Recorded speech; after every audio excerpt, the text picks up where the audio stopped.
Again, hello everyone. Pleased to be here with you. Live from the QubicaAMF PWBA Sonoma County Open. This is Emil Williams Jr. with PWBA Communications, of course. Glad to have you aboard for what should be a fantastic season. I beg your pardon if I'm a little loud there. My apologies. Let's get that all squared away.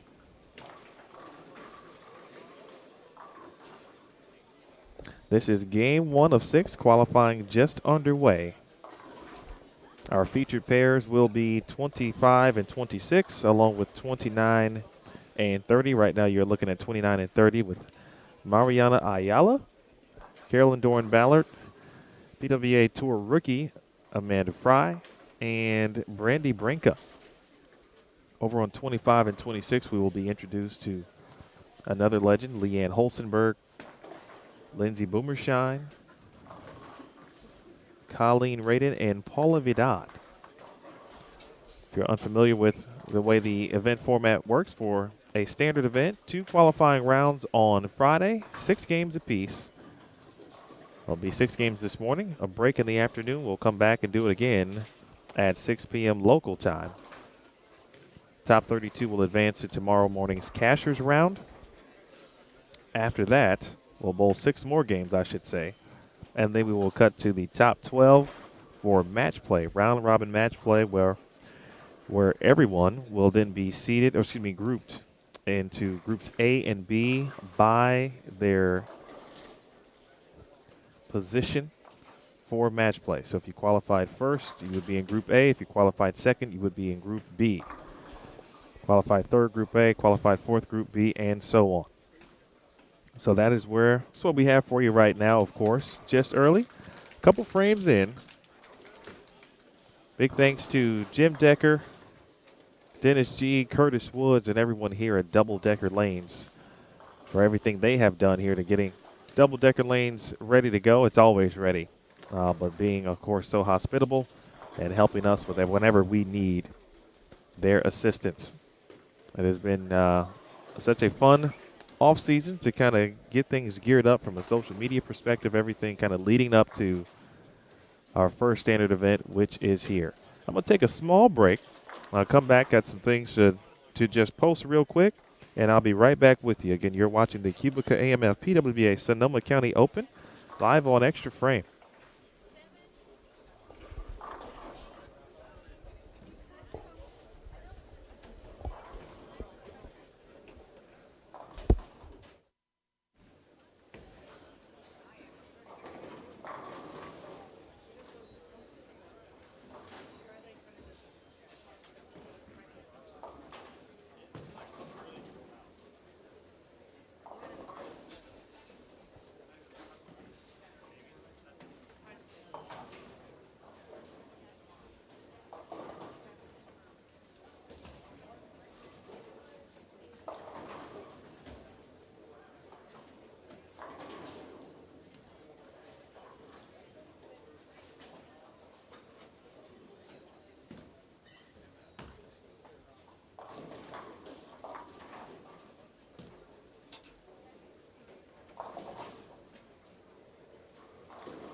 All right, folks, you're looking in at 29 and 30, lanes 29 and 30. We got a dark pair in between our featured pairs. So a little bit different setup as we begin things this season. We already got some different shots for you already. And so essentially set up for match play and the group stepladder finals, which is the plus side for that throughout the season. Of course, we will add tons of things, not only from an extra frame perspective. We always try to add extra cameras when we can. We had a busy week last week between all of our event coverage, the Intercollegiate Team Championships in Baton Rouge, the USBC Convention annual meetings, along with the Hall of Fame as well. And so equipment everywhere. But we've got some good things here. About halfway through on both of our featured pair. We'll take one final shot here at Mariana Ayala. Started with a split conversion and now a three-bagger. The lane pattern, folks, is a 40-foot flat pattern. You can check that out on pwba.com. Click on tournaments and the schedule, and you'll see all the links below. Of course, find oil pattern. You'll be able to take a look at that on pwba.com. Again, 40 feet. The length, 1-to-1. So coming out the gates, not playing any games. This first event going to be a little tough. I think the players not only are prepared for it, ready for it, and like to see the challenge. All right, Ayala, as you can see, on a three-bagger, got one right a little early. And that went left. Excuse me, the first one went right. That one went left in an open frame. And the fifth, let's take a look at 25 and 26 now.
Here's Lindsay Boomershine. Lindsay, of course, a new mother. Well, congrats to her and her husband, Hank, on their baby boy, Aiden. Glad to see Lindsay back out, of course, on tour. Again, first event. This is Colleen Radin up on 26. Again, along on this pair, Paula Vidal. And longtime, of course, veteran, but legend, Leanne Holsenberg.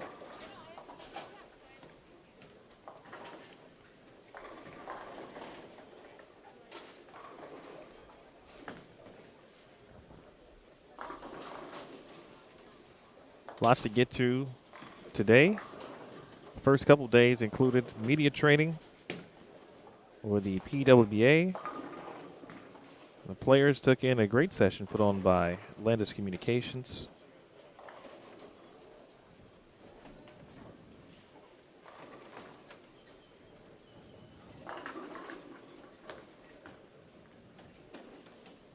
Had a local Sonoma County radio station also checking in yesterday during the official practice session. Talked with a couple players.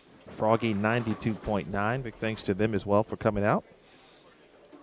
Hope to, of course, continue live remotes, and other markets and areas at various events. So be on the lookout for that from the social media perspective as well.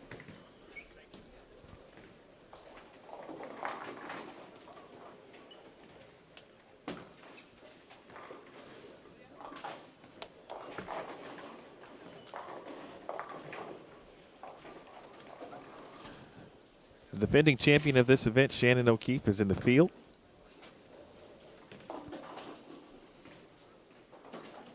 Shannon, of course, claimed this event last year, and it was her first professional singles title, essentially getting over the hump, which then led to another singles victory. She had 3 titles overall last season, including another victory with Bill O'Neill in the PBA PWBA Striking Against Breast Cancer mixed doubles event. On the singles side, again, claiming the Sonoma County Open, last year sponsored by Nationwide, this year QubicaAMF. Big thanks to QubicaAMF for their sponsorship of the PWBA and all of our sponsors, Smithfield, Nationwide, Pepsi, and GoBowling.com. Shannon then also won the Pepsi Lincoln Open in Lincoln, Nebraska. Last year at this event also, in Game 1, we had fireworks early as Diana Zavyalova shot 300 in Game 1 last year in 2016. Fresh out the gate last year, this was the second stop on the tour. We opened with the Las Vegas Open. This year, Sonoma County is the first stop on 2017.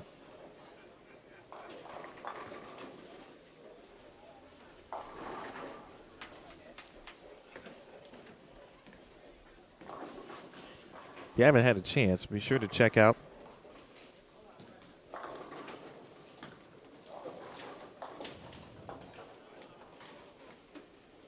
our PWBA Roundtable Series,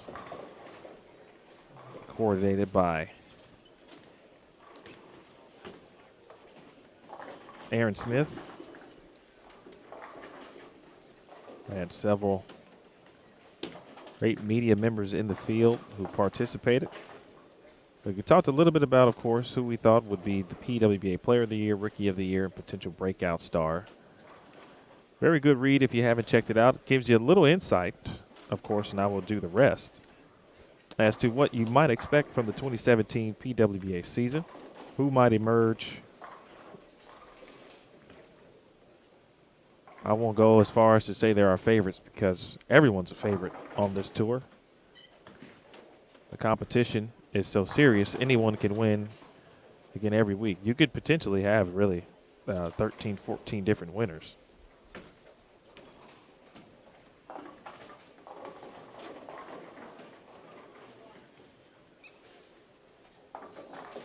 But some of those names we talked about in regards to Player of the Year, for example, of course, Liz Johnson, the reigning back-to-back Player of the Year, won her 3rd consecutive U.S. Women's Open, 5th overall in her career.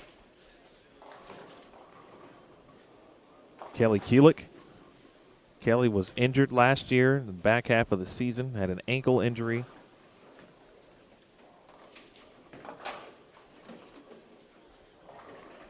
Kelly, healthy. We'll expect her to get a win. She has 10 championship round appearances, 6 finals appearances in 2015, the first year of the relaunch. Last year, she appeared 4 times on CBS Sports Network. And the greatness of Kelly Kulick, able to get there. Still searching for the first title for her of the relaunched PWBA Tour. She does have one official. That was back at the 2003 U.S. Women's Open. Of course, well known for her victory at the Tournament of Champions in 2010, the PBA. Other names you can take into account for that, of course, Shannon O'Keefe, Rocio Restrepo had a dynamite season as well, winning 2 titles. Such as was the runner-up for Player of the Year.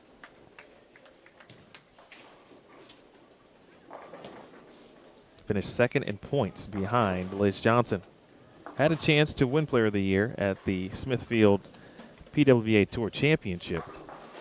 Would have had to have some things to go her way though as well. Liz would have had to lose, or she would have had to beat Liz. But both did not meet in the championship match. Of course, New Way Finn and Sherry Tan did the honors, and it was New Way Finn capping off a phenomenal season as well. Only bowled 6 total events, 5 standard. Appeared on TV 4 times. The lone title, of course, the PWBA, or excuse me, the Smithfield PWBA Tour Championship. New Way Finn, also the Rookie of the Year last season.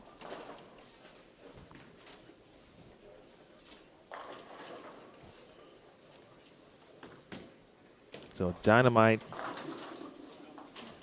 season for the young Singaporean. In fact, it was a great season for Team Singapore in general. Got to know them very well. Of course, Sherry Tan, we mentioned her, won the title at the Sacramento Open, the PWBA Storm Sacramento Open. Bernice Lim, as an amateur and a non-member of the tour at the time, won the Queens, won a major title, of course, last season.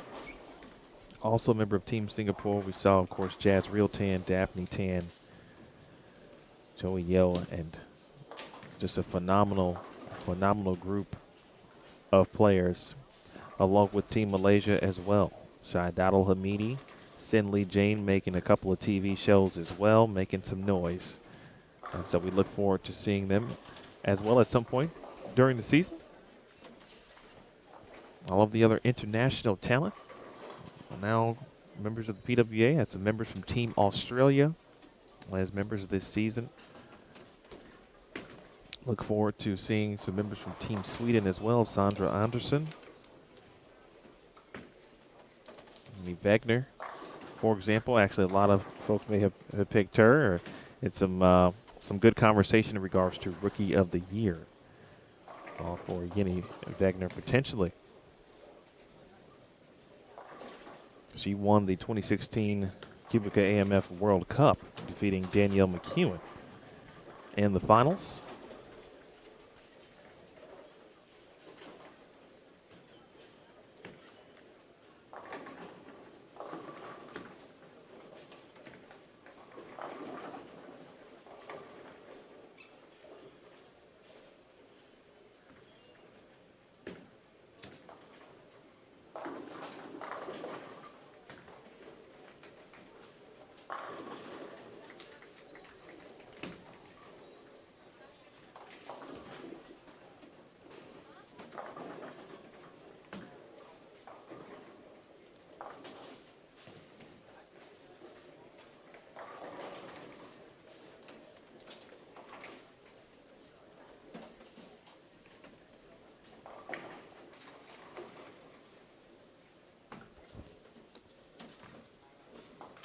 All right, Leanne Holstenberg.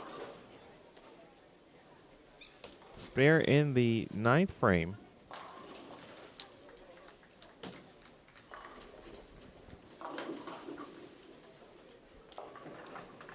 Has some new faces on tour this year. Mike Devaney out representing Storm in the Roto Grip.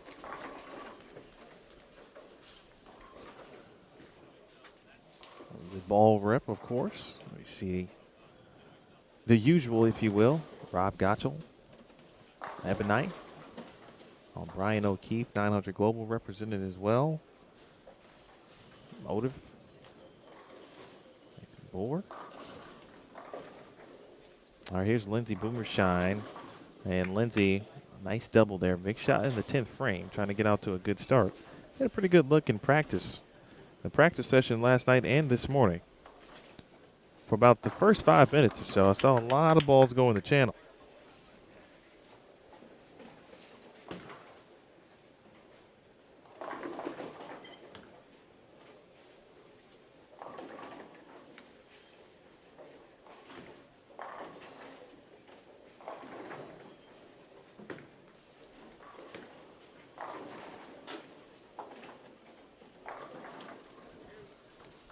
Tenth frame over on 29 and 30. Take you over there momentarily. Good shot. And it's through the nose. Big 4. For Boomer Shine. But she'll be plus after 1 game. See Maria Jose Rodriguez off to your left there on your screen on lane 24.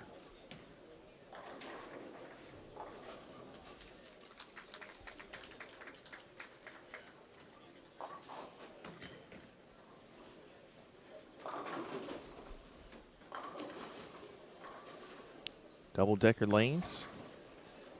Settee area. Like it actually where we are, kind of right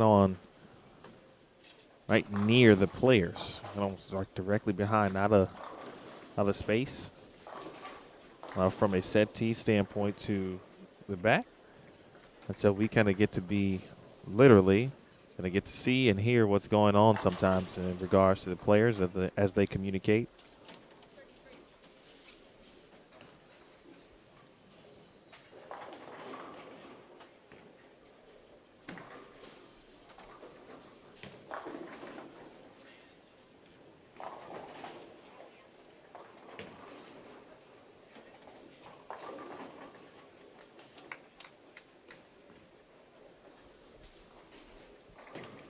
Get a quick look at CDB final shot. That just kind of tells you all you need to know about what these ladies are bowling on right now.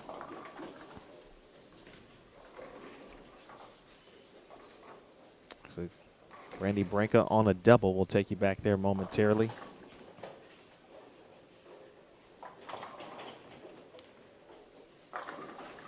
Leaves a 10-pin on a very good shot.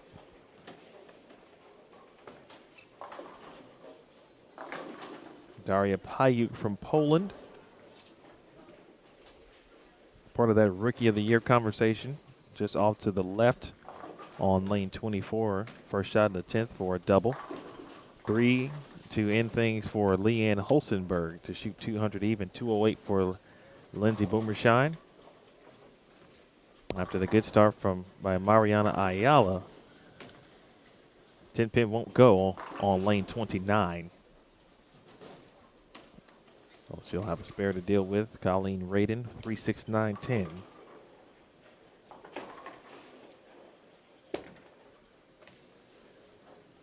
Very good spare. We'll take you over to Randy Branca, able to make the spare.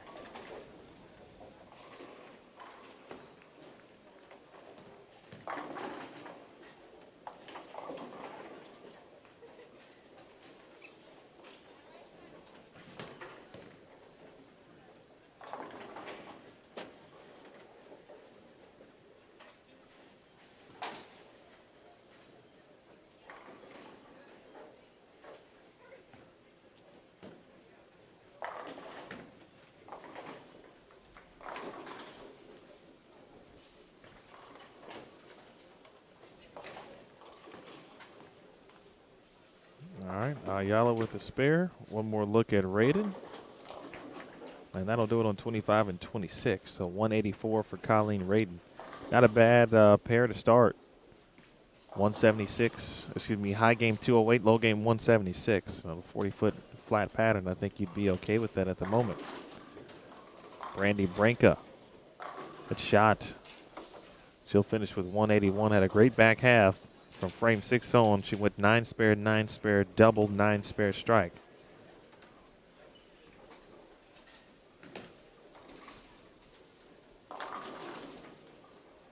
All right, Ayala presenting Team Puerto Rico. A pretty solid season. Another good shot, wraps a 10-pin. 182 for Ayala. And just like that, folks, game 1 of the 2017 QubicaAMF PWBA Sonoma County Open is in the books. We'll be back with more momentarily. Stay tuned. Game 2 coming up next. We'll have Shannon Pluhowski, of course, the talented lefty, made 5 TV appearances of her own coming up on 29 and 30, along with another individual in the conversation for Rookie of the Year, of course, when we get down to it. And that is Vanderbilt product. Robin Renslow mentioned Amanda Fry in that conversation as well, also a Vanderbilt product. And it looks like we will get to see Aaron McCarthy as well. So come on back, folks. Stay tuned. Don't go anywhere. You are watching the QubicaAMF PWBA Sonoma County Open live on Extra Frame.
All right, on 29 and 30, Aaron McCarthy. We mentioned Shannon Pluhowski on the pair along with Christy Leong and Robin Renslow. Over on 25 and 26, we'll have a Karen Russell, Missy Parkin, Liz Culkin, who had a very good offseason. Threw in an 890 in there as well. Big thanks to everyone watching. And some fans watching from all over the globe at the moment.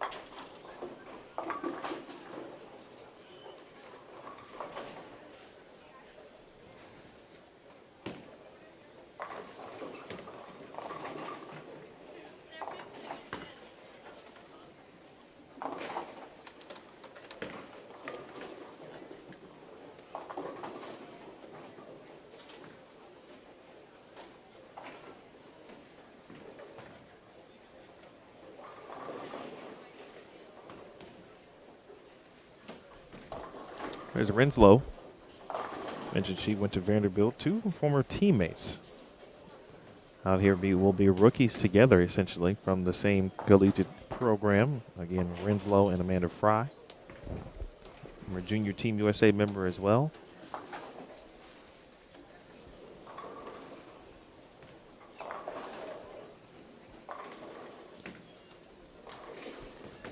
Brooke Bauer, also on 25 and 26.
Take a shot at, or look at McCarthy.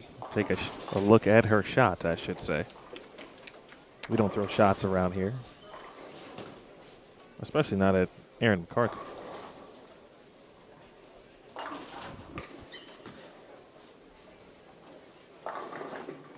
All right, trip four for Aaron. Of course, who doubles as a nurse when she is not on the lanes.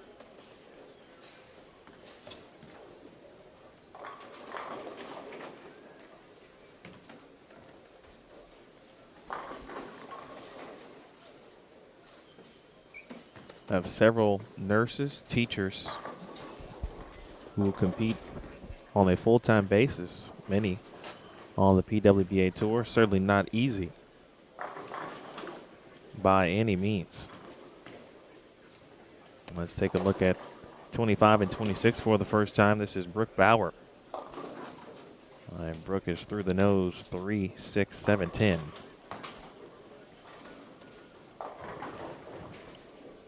Again, Brooke Bauer, Karen Russell, Liz Culkin. One of the great things we get to see now back, of course, on tour is the weekly assortment of uniform choices for the players. Getting a chance, obviously, to design their own jerseys, of course, and then you get to see the personality through those jerseys. Liz Culkin coming out, letting us know what baseball team she roots for. You'll be able to check that out here momentarily.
Here's Missy Parkin.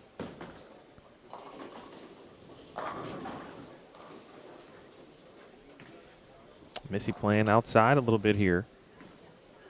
7 spare, 9 spare, now the 310 to deal with. 40-foot flat pattern.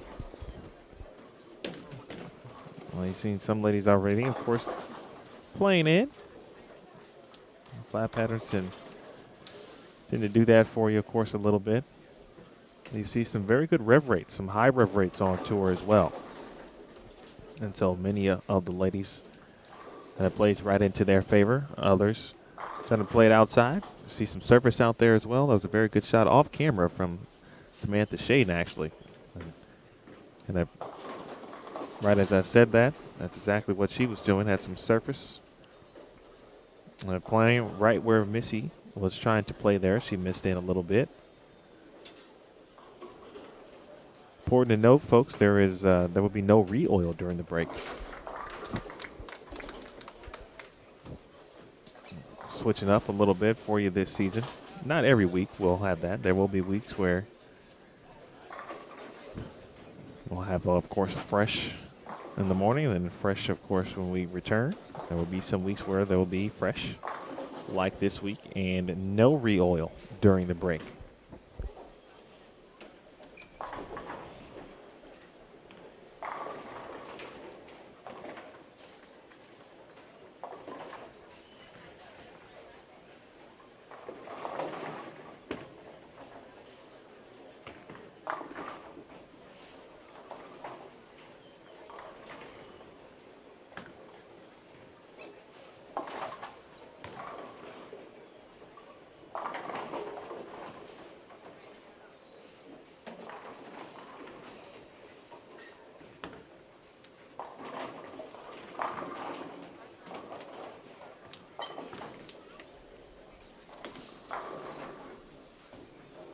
All right, for those that didn't see it, there it is for Liz Culkin.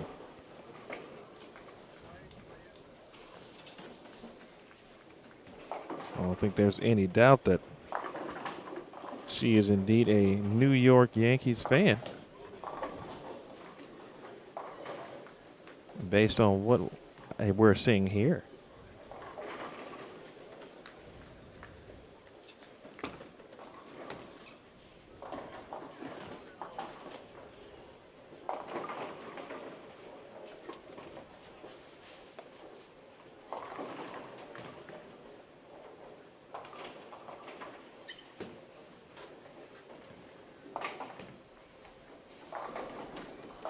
I mentioned Liz, 890 in the offseason in league.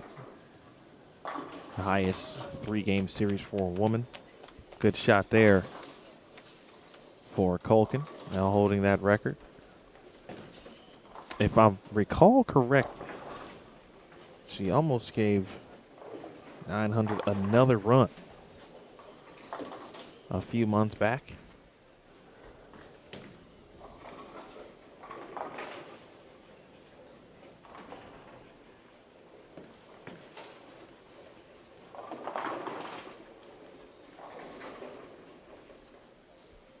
Yeah, let's take one look at Parkin and one more look.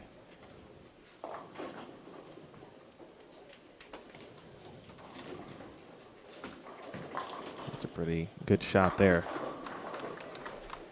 You see online and on target.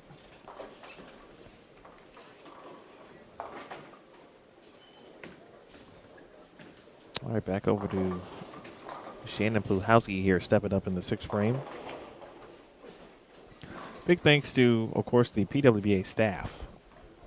To Neil Milligan, Director of Operations and Tournament Director Kathy Watka, Assistant Tournament Director Kathy Kavicki. Handles our merchandise. Also did a lot of traveling in the offseason to help support and promote the tour for various markets around tour stops. I think she logged somewhere in the upwards of 10, 20,000 miles or something crazy like that. Between on the road and flight mileage as well. I think the number is ballooned up. So big thanks to Kathy, Jason Thomas, the PWBA brand manager,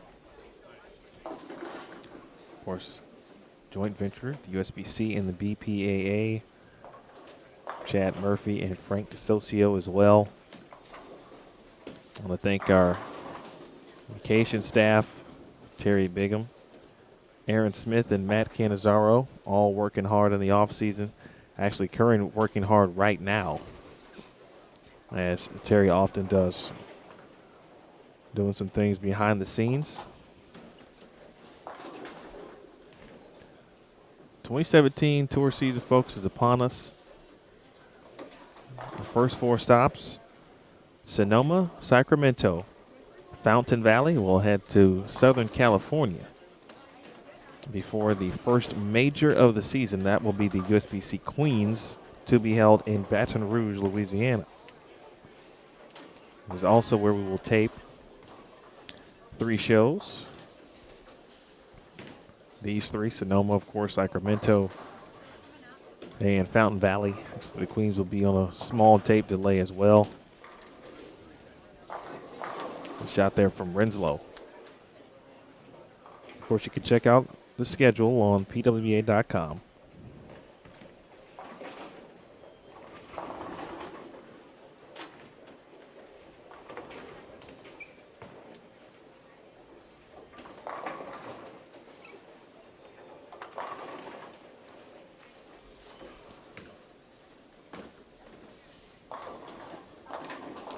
Off camera, big double for Missy Parkin. Krista Leong was looking for a 3-bagger. She'll leave a 3-6-10 in the 6th frame. Local product, Karen Rosbrook. Bowling on lane 31. Karen, no stranger to high-level bowling. First team All-American. A few years back at Fresno State. Good shot there from McCarthy, who leaves an 8-pin. Also from the Albany, El Cerrito, California area. Good shot there off camera from Bauer. All right, Pluhowski is clean. Let's see how things are done from the left side. Shannon had a memorable run, if you followed along, during the U.S. Women's Open last season. Last to make match play, and then just an incredible run to get to the top seed. Again, making 5 TV appearances. I had her as a breakout candidate, and I prefaced it essentially in the roundtable I previously mentioned. You can check that out. Myself, along with Fran Deacon, USBC and PWBA Hall of Famer. Jean-Marc Manzione, the editor for Bowlers Journal International. Jackie Wyckoff, the International Bowling Media Association, all participated. But my reasoning for Shannon being a breakout candidate is essentially, you could certainly classify her season last year's quote-unquote breakout, considering the show she made and the success that she had. But, of course, obviously she'd be the first to tell you she'd love to get a victory. And so for that reason, I foresaw a couple of titles coming from her this season. Therefore, that breakout would more or less continue for her.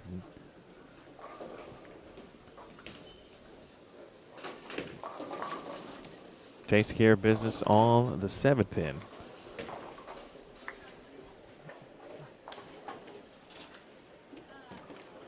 All right, back over to 25 and 26 for Liz Colkin. Just got a crumbler to fall down in the 6th frame. She'll take it. As you can see the scoreboard there. Appreciate you tuning in, folks, watching. Again, my name is Emil Williams Jr. Welcome you to Double Decker Lanes in Rohnert Park, California. Mention the ownership here, Jim Decker, Dennis Gandulia, the general manager, Curtis Woods, director of bowling development. In a fantastic area, an hour north of San Francisco. Beautiful day so far we've had this during this week. Missy Parkin now on a double, has thrown 2 really good shots after that 310 in the third. That one might be just a hair right. It is, and it will remain. Head pin up, 1-2-4.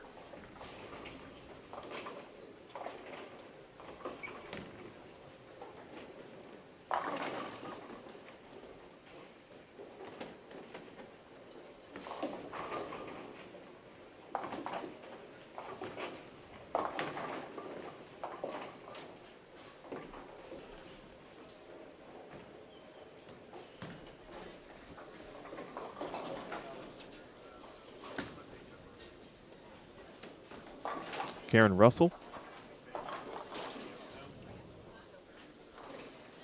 That one got right a little bit early.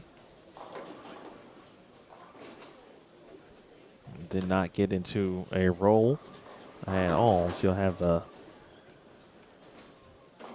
spare to deal with here as Missy Parkin will try to take care of the 1-2-4.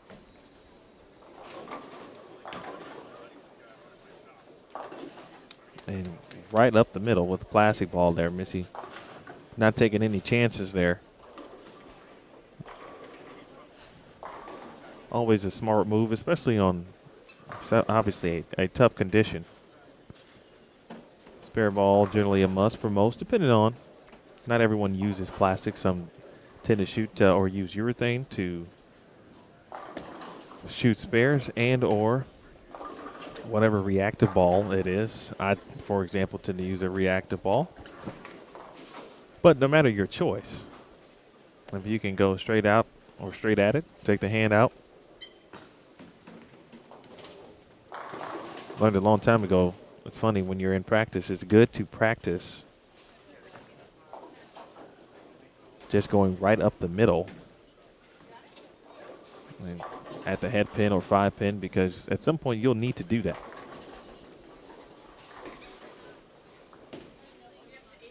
Let's see if Missy can get back on board here in the 7th frame. Still clean.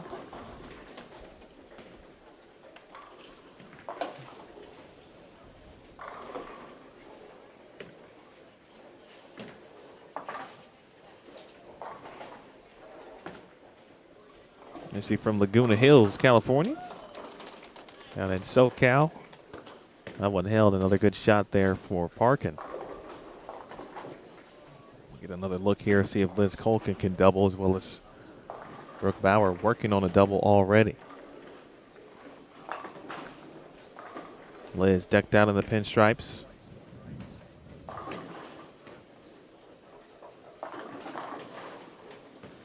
And leaves a 4 pin.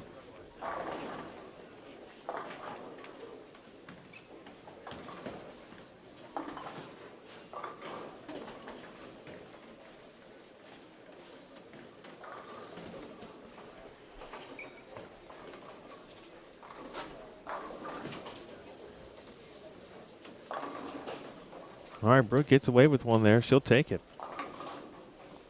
She'll take a 3-bagger on this pair, no matter what, and on this condition.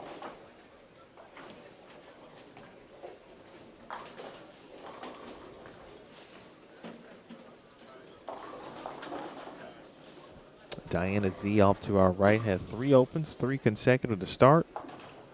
Last 3 strikes. All right, back to McCarthy and Pluhowski in their 9th frame.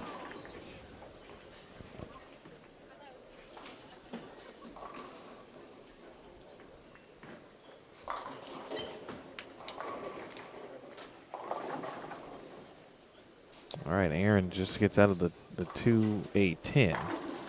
On the other side, Zavyalova puts one down. She's got 4 in a row. Again, after the tough start with 3 consecutive opens. And Shannon high on the head pin leaves the 4-7-10.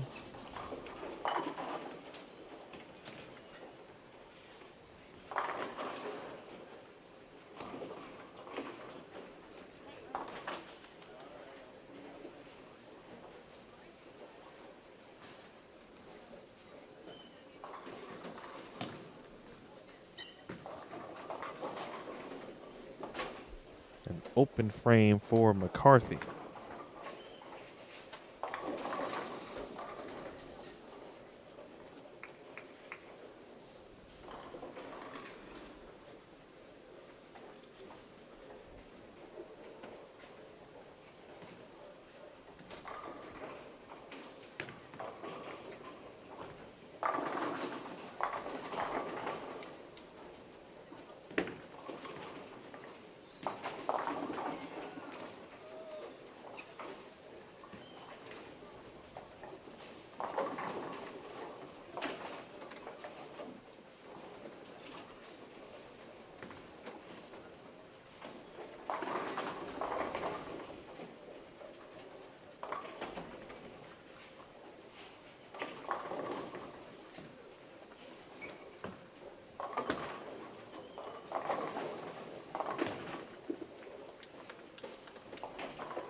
Leong now with trouble in the ninth as well.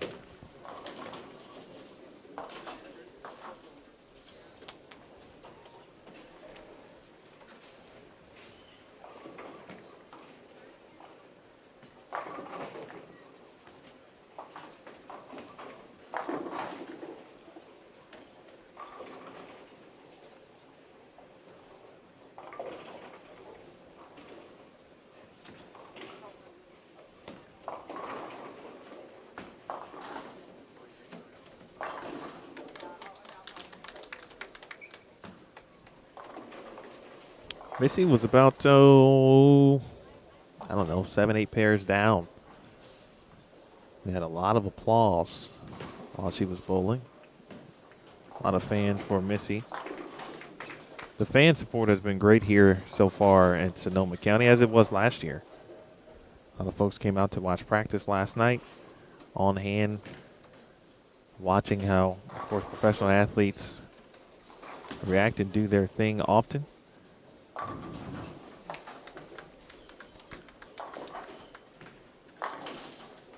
Well, let's see if Pulowski can get something started here in this 10th frame.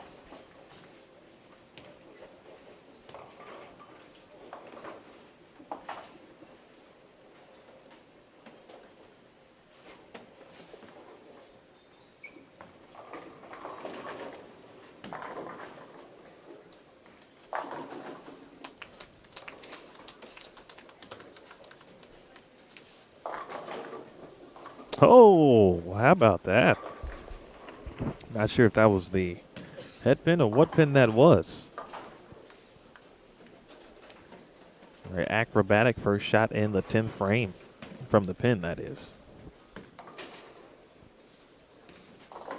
You see the plus minus is at the bottom. Pretty cool here.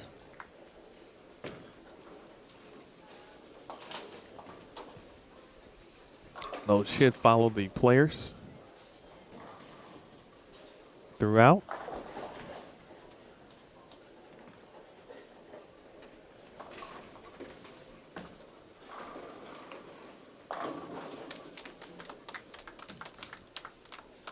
All right, off camera, Missy Parkin with a 3-bagger. We'll take you there momentarily.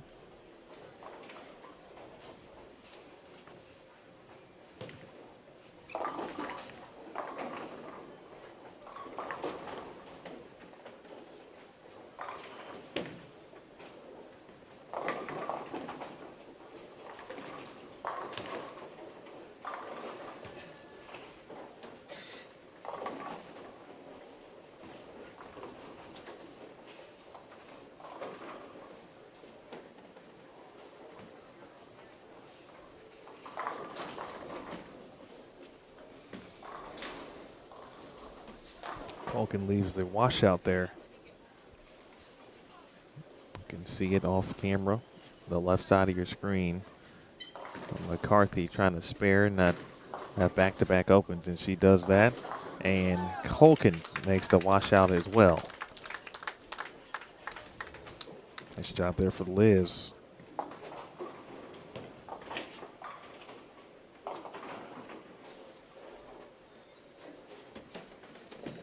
All right, Pluhowski trying something there, different ball. And she'll leave 7 through the nose. All right, 10th frame.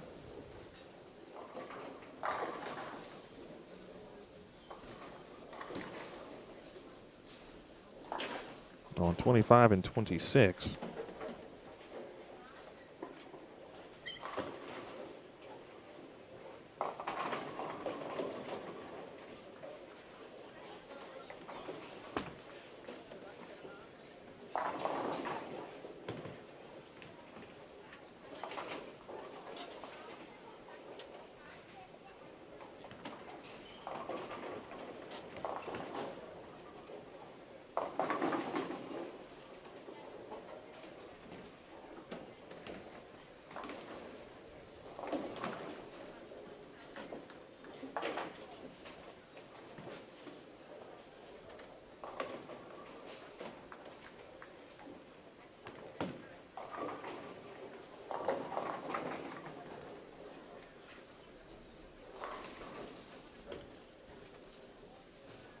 Aaron McCarthy finished with 160. Pluhowski 186. Robin and Renslow with 610 to deal with. She can max at 177. Leon with a 610 to deal with as well. She can also max at 177. Karen Russell gets some help. Takes care of business on the 5 count there. All right, Diana Zabialova. Nice recovery again after that tough start of the first 3 opens on a 23 and 24. Brooke Bauer, that one looked like that was a little slow and inside. But she'll finish game 2 with 203. Brooke made some head waves a few years back at the Women's Championships. And diamond singles.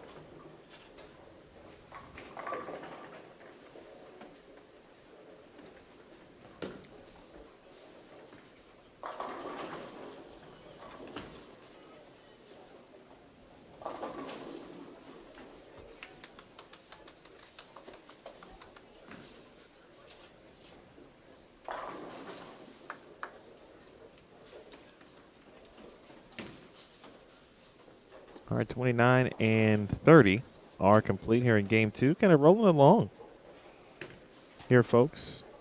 As I do all the time, if you've heard me before, you can certainly reach out.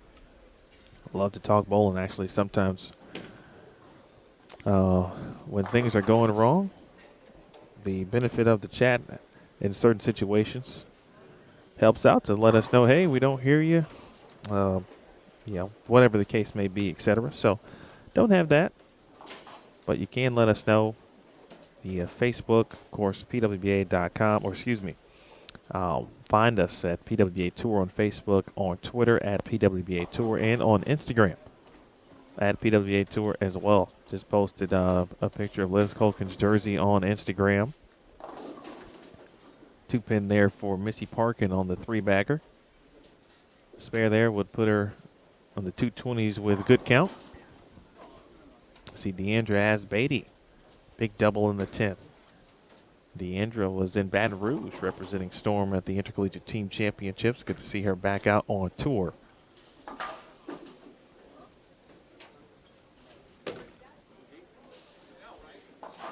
All right, spare made for Colkin. Max score for Liz 175, but it seemed like she had so much more. This game made some good shots, made some even better spare conversions as well. Just one open, that was in the 5th frame.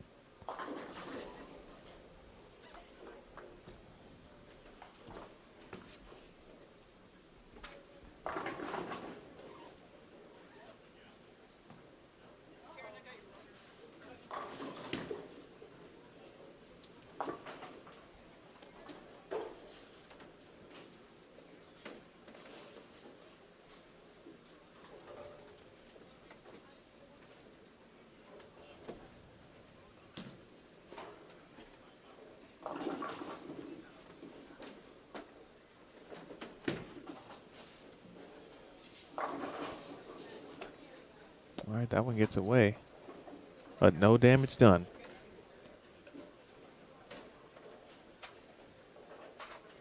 Colkin 174.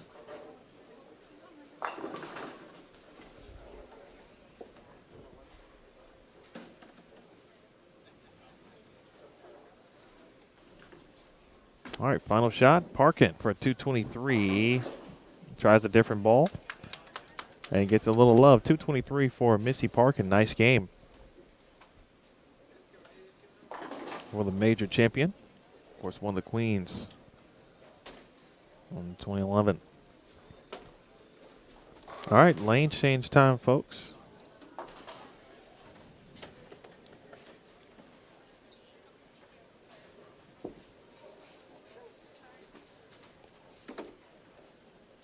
We'll step aside momentarily, change some things up, and we'll be going back right for and again.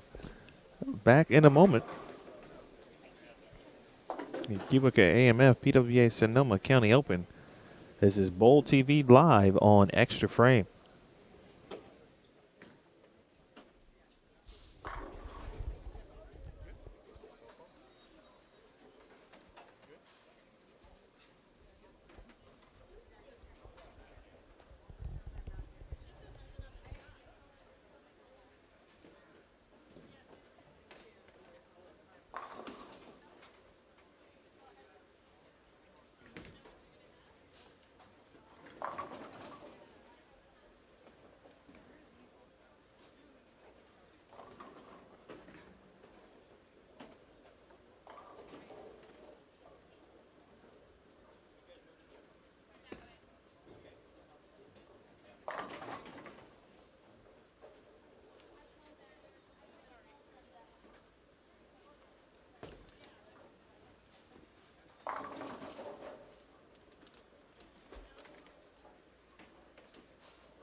25 and 26 is underway.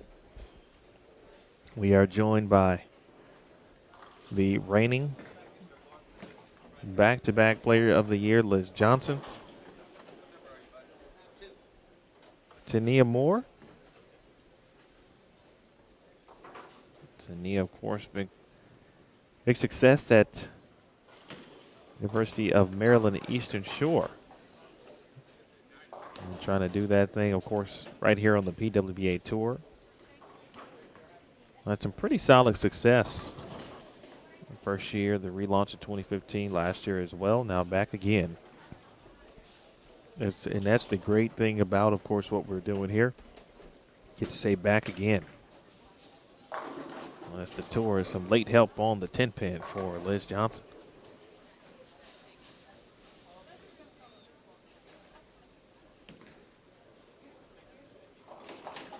Lily Robles from Mexico. And Ayano Smart, the amateur from San Antonio.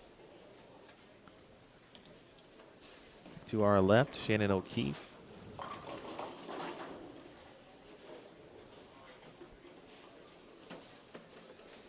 To our right, we'll have Miranda Patterson, Clara Guerrero, Kayla Bandy, and I believe Jill Creamer.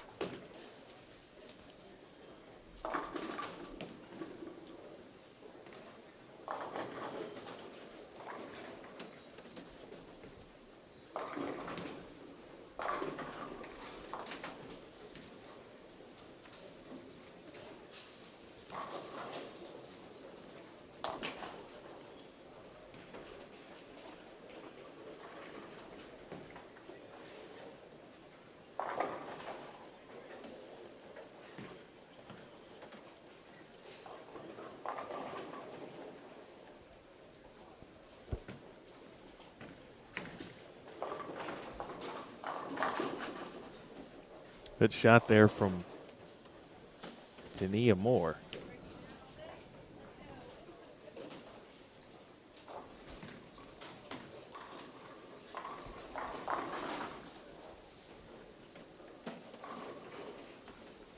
Waiting for the names to change on the scoreboard. And scoring monitors and volunteers working very hard and diligently, as they did last year, already doing their thing here this season.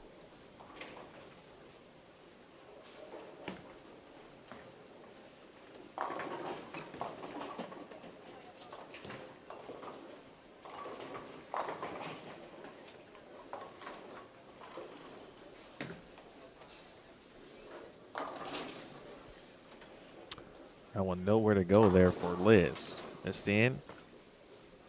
You can see that flat pattern really show there. Was in the middle and made an immediate left turn.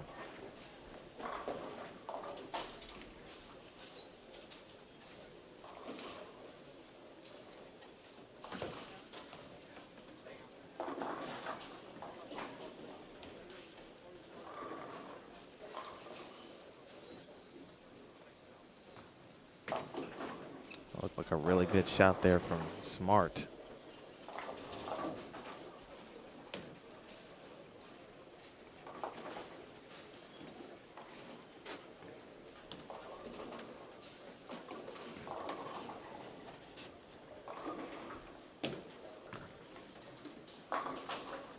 So you see Liz with the plastic as well.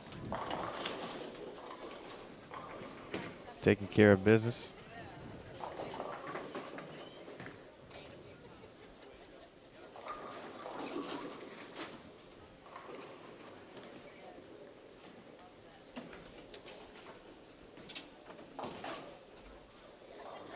All right, bowling going on 29 and 30. I'll show you those new competitors in a second. Kimberly Power from Northern California, I believe San Leandro. She's got 4 in a row. To start things off camera, nice aggressive shot there from Robles. Lily on Team Mexico.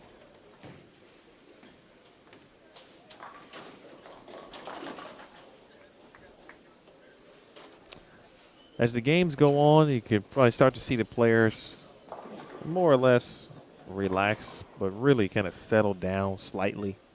First event, a lot of emotions. Everyone excited. Excited not only to bowl, of course, see those they may have not seen, perhaps since last season, or of course maybe the 1 or 2 times they saw each other in the off season. Get reacquainted with everything.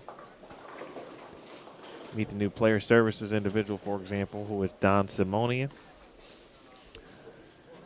Work with Don a little bit at the Open Championships.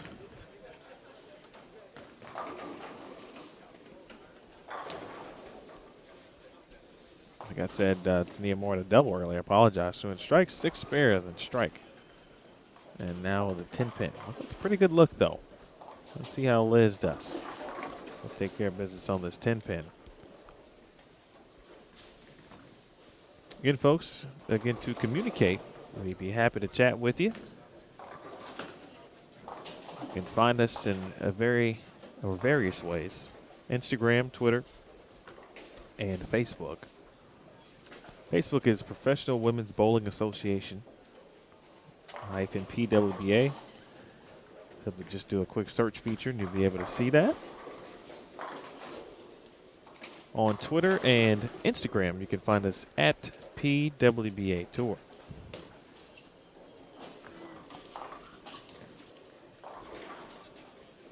Open frame there in the 4th for Tania Moore.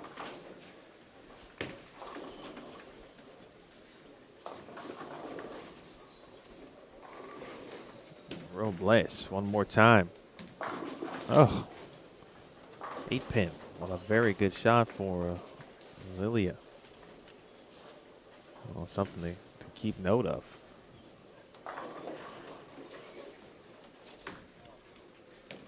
All right, let's take over a look at Clara Guerrero on 29 and 30 again in Guerrero, joined by Jill Kramer, Kayla Bandy, who had a very successful 2 weeks as well. 2 very good finishes at the NCAA Women's Championship and the Intercollegiate Team Championships. Of course, Kayla, head coach at University of Maryland Eastern Shore, and Miranda Patterson.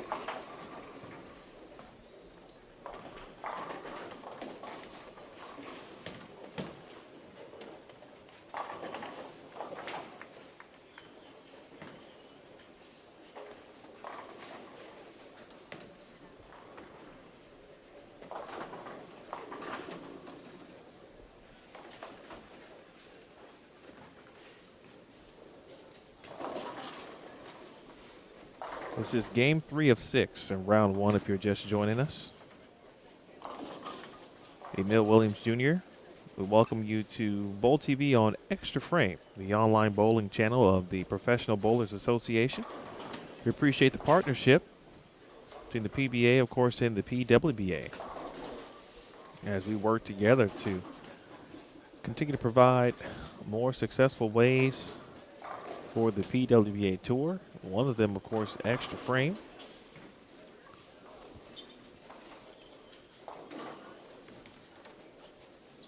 Good look at Patterson here. A little left there, but she'll take it. Early 3-bagger.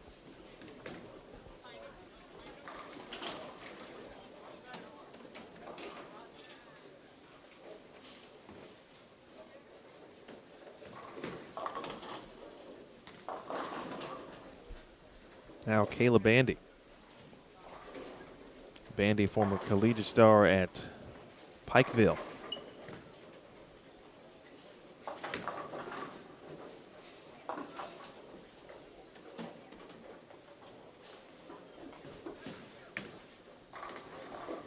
Crosses over, leaves the 5-10.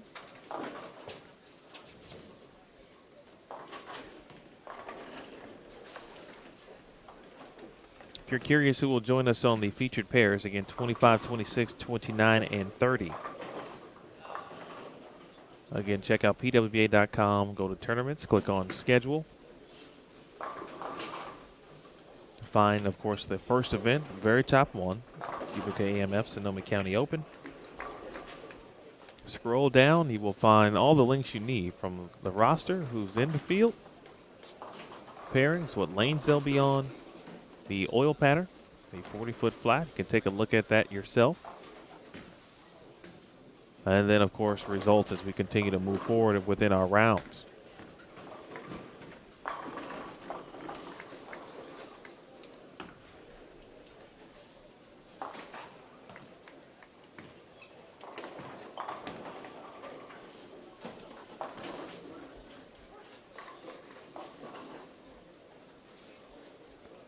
'25 and '26 got off to an early start, so they are about 2 frames ahead of '29 and '30.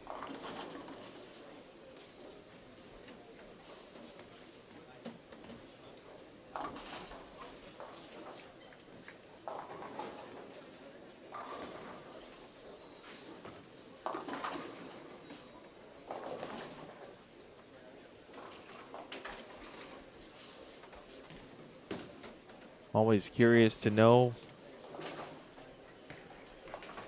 again, where the fans, our fans, are watching. We say our as the PWBA Tour. Trying to continue towards the future and make sure we don't forget the history. Some of that history still continues to make history out on the PWBA Tour.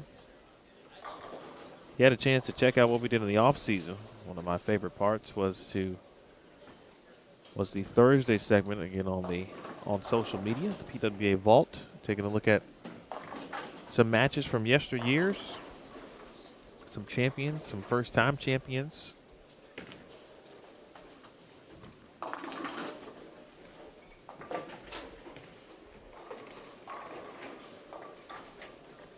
right, Patterson on 3 in a row. Pulled that third shot. Let's see what lane 30 has to offer. Another pretty solid shot, and that is pure money.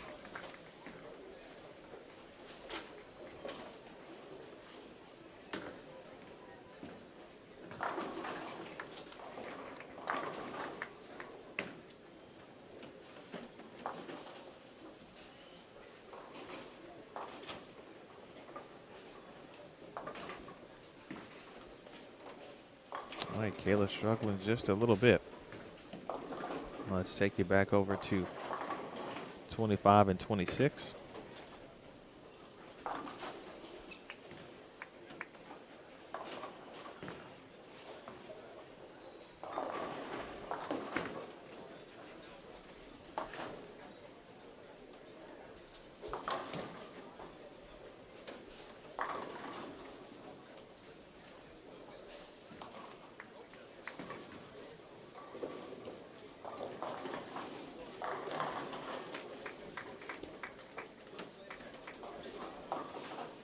And Tania Moore takes the count.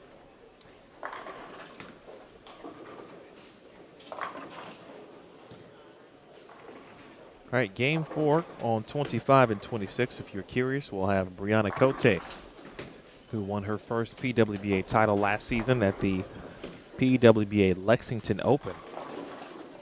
As Robles comes up light, leads the 2-8. Kayla Pacini, former Nebraska product from Minnetonka, Minnesota. Cote, of course, from Red Rock, Arizona. Sandra Gongora from Mexico, Monterrey to be specific. And Amber Vega had a nice showing last season at the Sacramento Open from the area. Hometown, of course, Orangevale, California. That's on 25 and 26 coming up on game 4. Or in game 4, excuse me. Tish Johnson and Linda Walbaum. 2 great players there. Of course, Tish, the Hall of Famer. Both from Colorado. Tish representing Colorado Springs. Linda from Brighton. Mentioned Kim Power from San Leandro, California. Started with the front 5. Went 9 spare. And now back-to-back opens there for Kim. Hopefully she can finish this game in a strong manner prior to. And that group will be rounded out by Gabriella Mayfield from Lake Isabella, California. Former player, of course, at Central Missouri. Assistant coach. Good shot there from Liz Johnson, assistant coach at Valparaiso University as well. Excuse me, head coach. Or graduate assistant. It's okay. It's okay. It's week one. Just week one. Get all the old bugs out, if you will.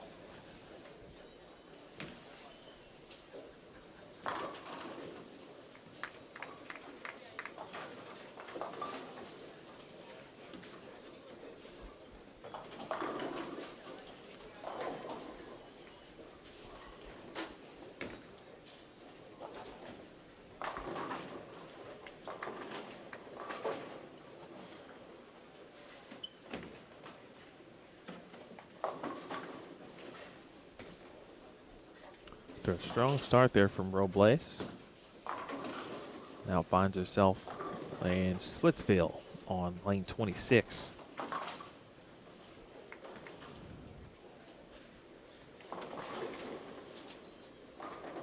'29 and 30, just getting done with the 5th frame. 25 and 26, keeping the pace going.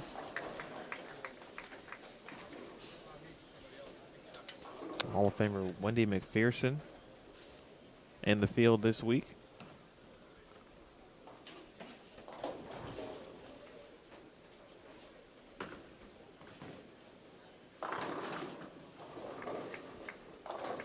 Angie Ramirez-Pere off camera. A 3-bagger of her own. A lot of service, the southpaw lefty.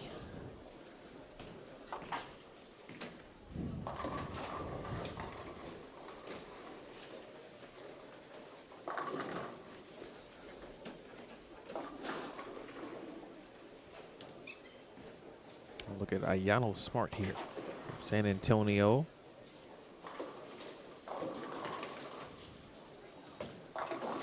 Crosses over and she'll take it. Very soft release there for Smart. That one a little bit offline, of course, but he's a pretty good shot so far this game. Although the score may not reflect.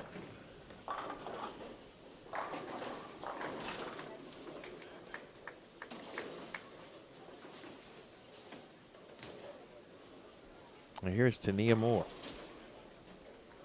Moore, her husband is BJ. Have both successful careers professionally. And shots like that, Tania certainly will get things done on the PWBA tour. Bowling family. Sister Justine, also a bowler as well. Here is Liz Johnson. Liz clean through 7, looking for her 2nd double of the game. She had made a ball change prior to a frame ago. The light there leaves a 2-pin.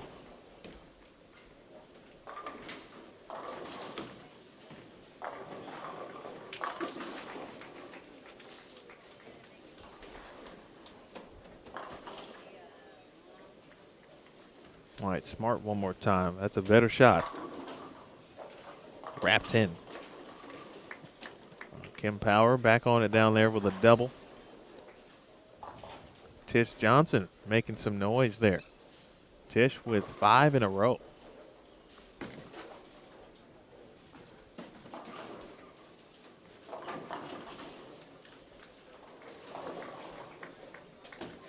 Mentioned the PWBA vault. Of course, now we don't want to, we're not talking about anything with age. But I did see able to come across Tish's 2nd title win. It was a couple years ago. We'll just say that. But her style is literally timeless. Form and approach looks almost identical to a few years back.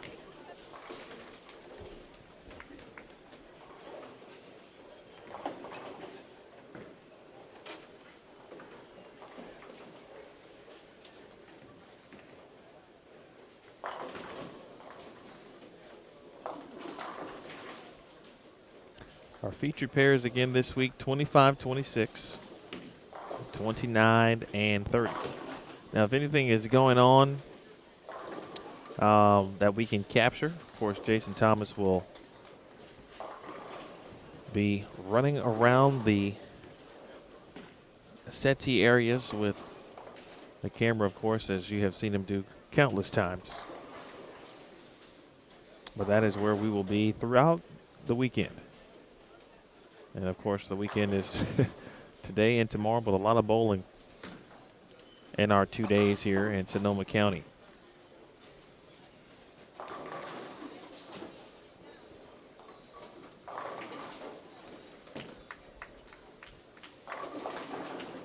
All right, Liz out of trouble. We're back over to 29 and 30.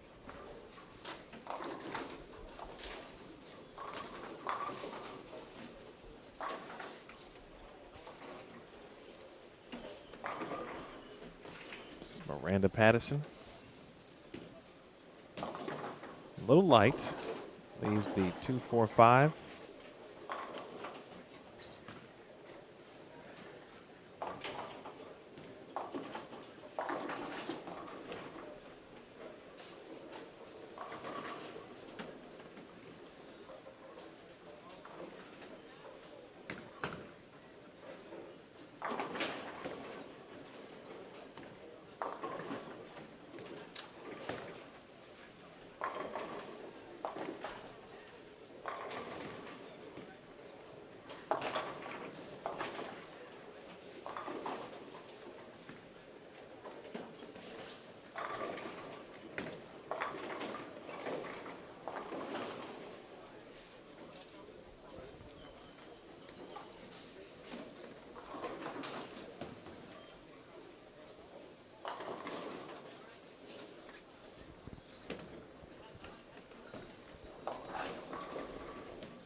All right, 2-4-5 attempt coming up for Patterson.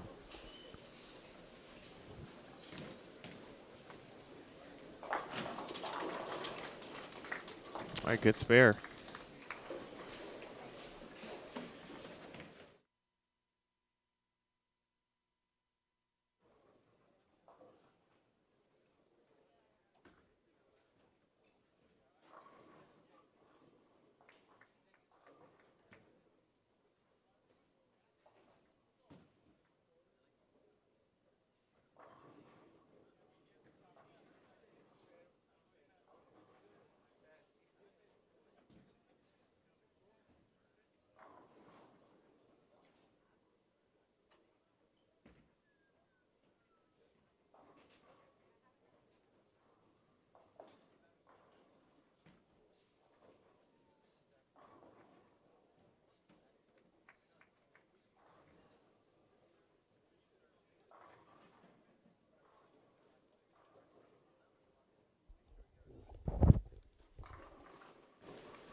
All right, folks, back with you here.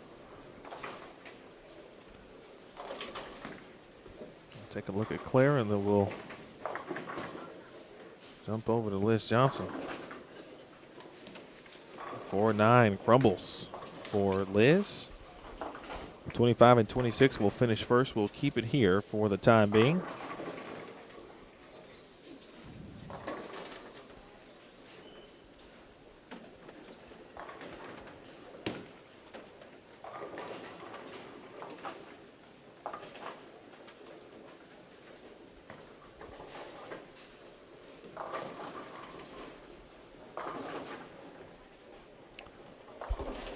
We got some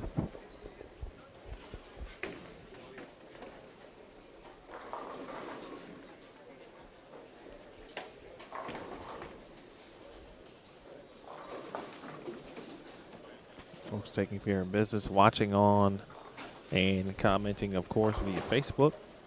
Don't forget Twitter and Instagram. That one never made it up the hill there. A washout for Liz Johnson.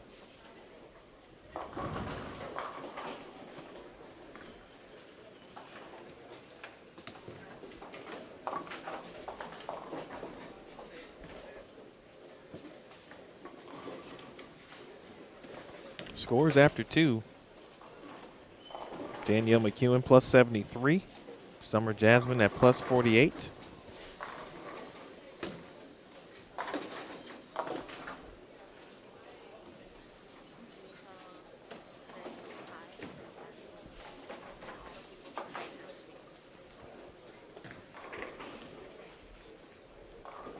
Quick message from Gabriella Mayfield. Wanted to say hello to Chris and everyone watching from Bakersfield. That is from Gabby Mayfield. I'll say hello to Chris and everyone from Bakersfield as well, too. Hello. Hope you all are well. Appreciate you watching and tuning in. 198 for Liz Johnson. Back to the standings. In third, Christina Zerbinski, plus 36. Tanya Raumimpur from Indonesia. She is fourth at plus 31. Again, this is after 2 games. Nicole Bauer, the sister of Brooke, at plus 29. And fifth, Lily Robles, plus 28. You'll see her finish up here. So staring at a 2-8. A spare and a strike, she can get to 189. Stephanie Martins from Brazil is in seventh at plus 26. Clara Guerrero in eighth at plus 25. Deandra Asbetti at plus 18. In ninth, and Brianna Cote at plus 14 is in 10th. Maria Jose Rodriguez and Linda Barnes at plus 10, tied for 11th. Shannon Pluhowski at plus 8 and 13th. Ashley Galante and 14th at plus 1. And Kayla Bandy is even coming into this game. So 14 players plus after 2 games. 167 for Ayano Smart.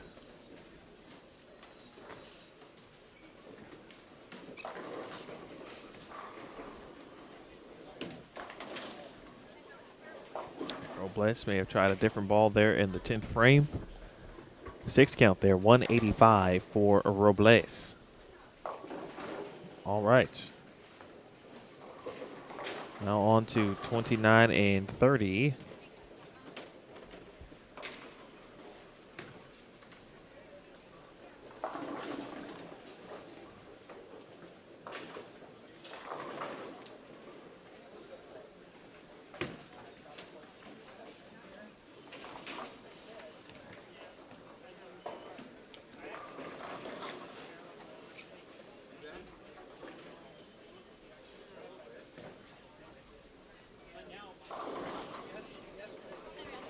All right, Miranda Pattison, of course. This week, the youngest competitor in the field.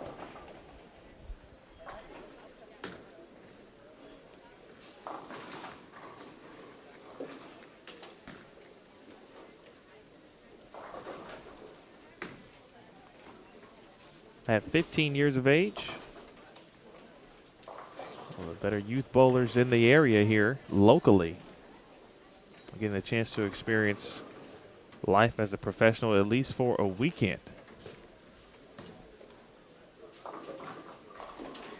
Try her hand against the best women bowlers in the world. And hold her own so far right now. All right, out of trouble there. Just a lone open in the 5th frame.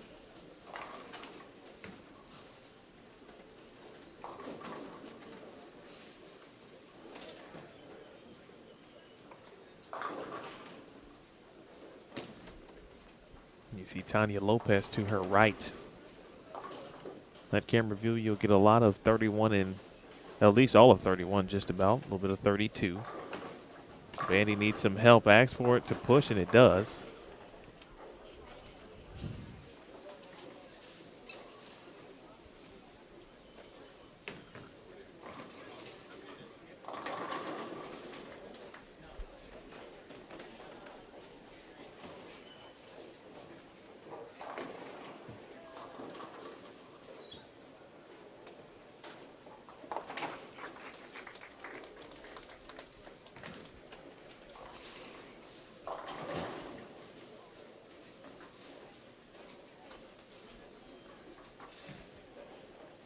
Or if she can bring 20, she'll be looking at least 2 teen-ish. That's a pretty good count.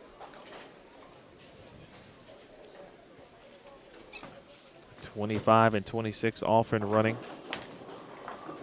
Again, Brianna Cote. Sandra Gongora. Amber Vega. And Kayla Pacini. I don't feel that's right. Kayla Pacina, I beg your pardon.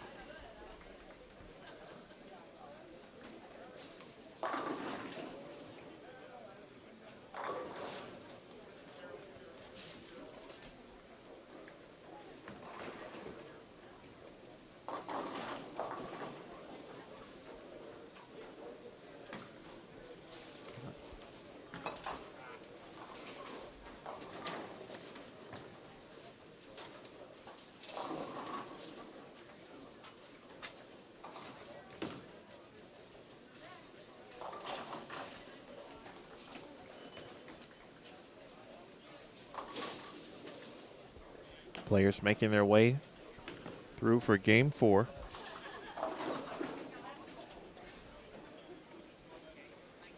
.203 Pacific time. 4 o'clock Central, 5 o'clock Eastern. If you're on the East Coast, you're just getting off work or about to leave, appreciate you tuning in and watching in for a bit. About to get your weekend started. Our weekend has started here. It's right on the PWBA Tour here in beautiful Rohnert Park, California. Again, just north of San Francisco in the Bay Area. Spent some time here. It's been about 18 months or so. In the city, actually, of San Francisco before moving to the city of El Cerrito. Albany, near Berkeley.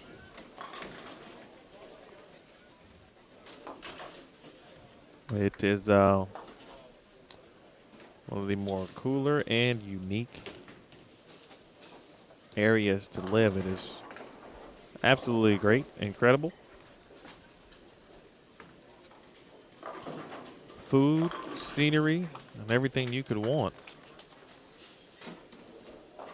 Big shot there for Kayla Bandy. Hits the first one in the 10th after struggling. Open in the first, spare, and then open in the 3rd and 4th frames.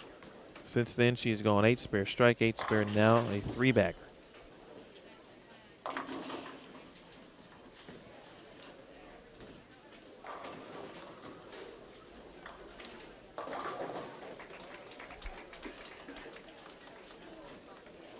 All right, Patterson at worst is +1 at the moment.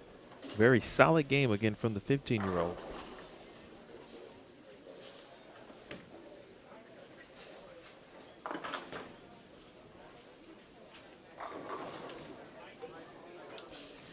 We'll keep an eye on her progress as the day moves forward. Oh, help on the 8-10 there for Kayla Bandy.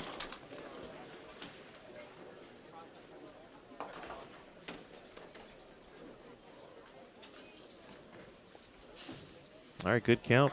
Max score, of course, was 194. She was even after 2 games. And at worst with a strike, she'll give 6 pins back to the field. Ball change for Patterson. Trying some things out. Very nice game for Miranda, 208.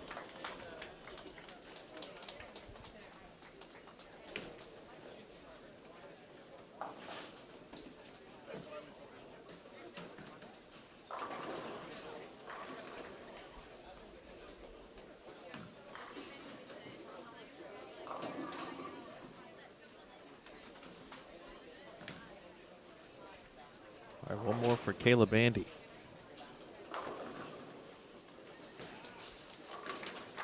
Very solid comeback there for Kayla, 193. If any of her Maryland Eastern Shore players are watching, we'll say hello.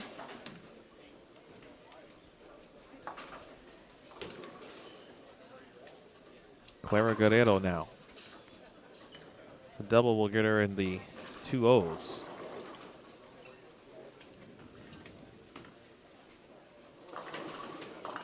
That is one. You'll see Deandra Asbeatty, at least her bowling ball, hit down on lane 32 momentarily, or excuse me, 31. There she is. And that one is through the face there, 3, 6, 7, 10. She did throw the first and the 10th, was on a double. And she is in the 2-0s at least.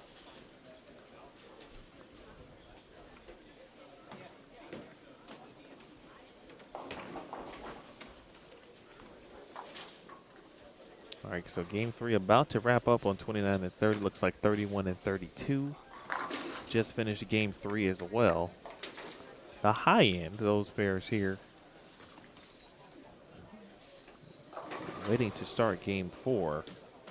No love on the 5 for Clara.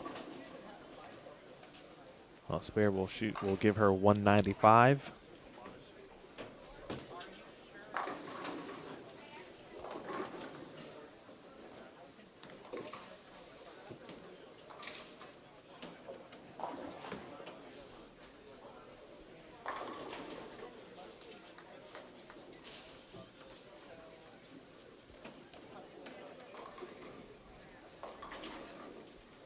Final shot for Guerrero, final shot for Kramer.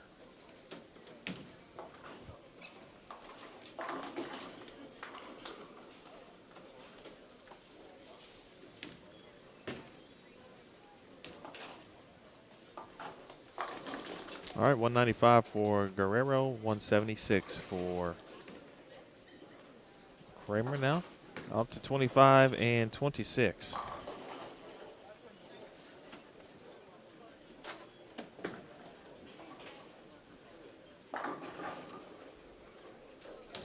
Game 4.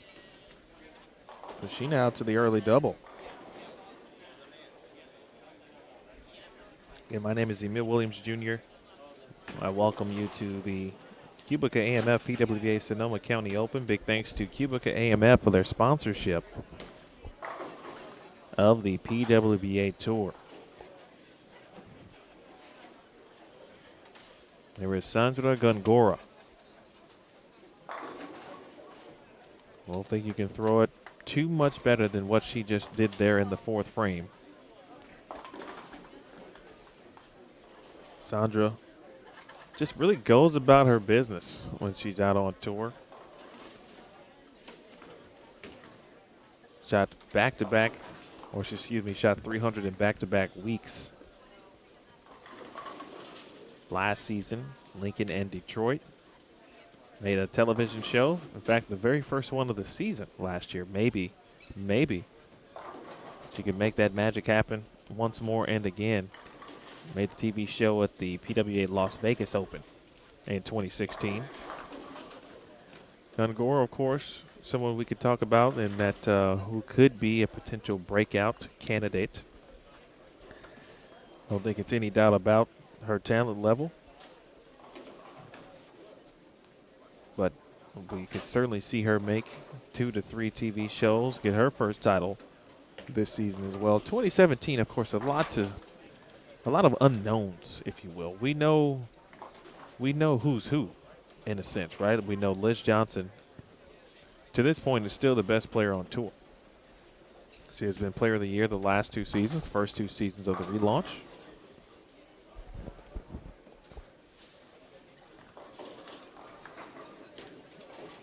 We've seen in these past 2 years some younger players, of course, emerge, obviously getting that opportunity to be a professional and have their own tour, of course, as well. Danielle McEwen, who to me is the exact definition of a professional bowler, of course. And her events obviously extend beyond the PWBA Tour. She is consistently traveling overseas.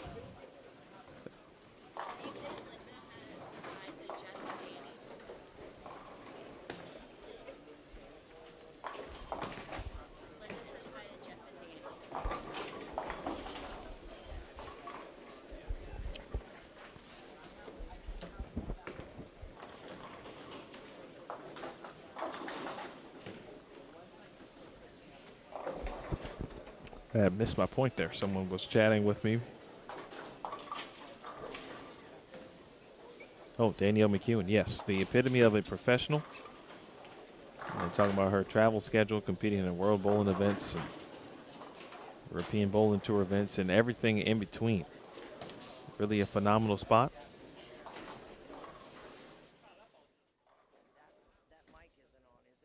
No.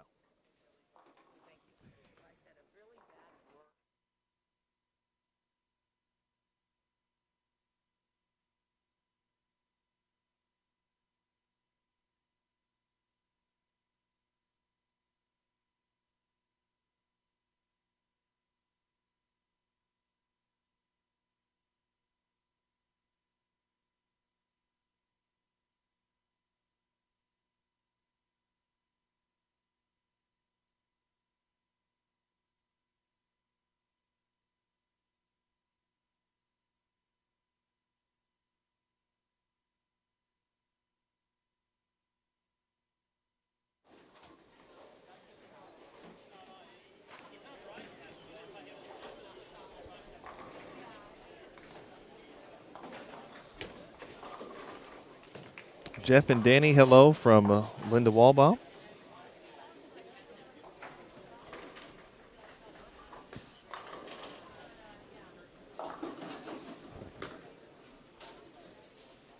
As we continue on our conversation about kind of who we know on the tour. That one is a little bit outside there from Kayla.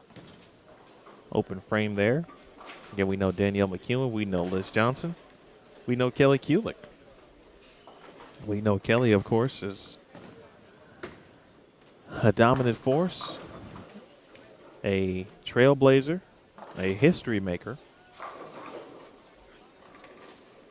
and someone who has been in the finals 10 times since the relaunch of the tour, just waiting, in a sense, to get over that proverbial hump of the last 2 years to win a title since the relaunch of the tour. Very important to clarify, since the relaunch of the tour.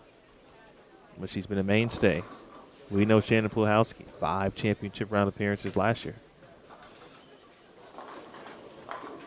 We know she has the talent.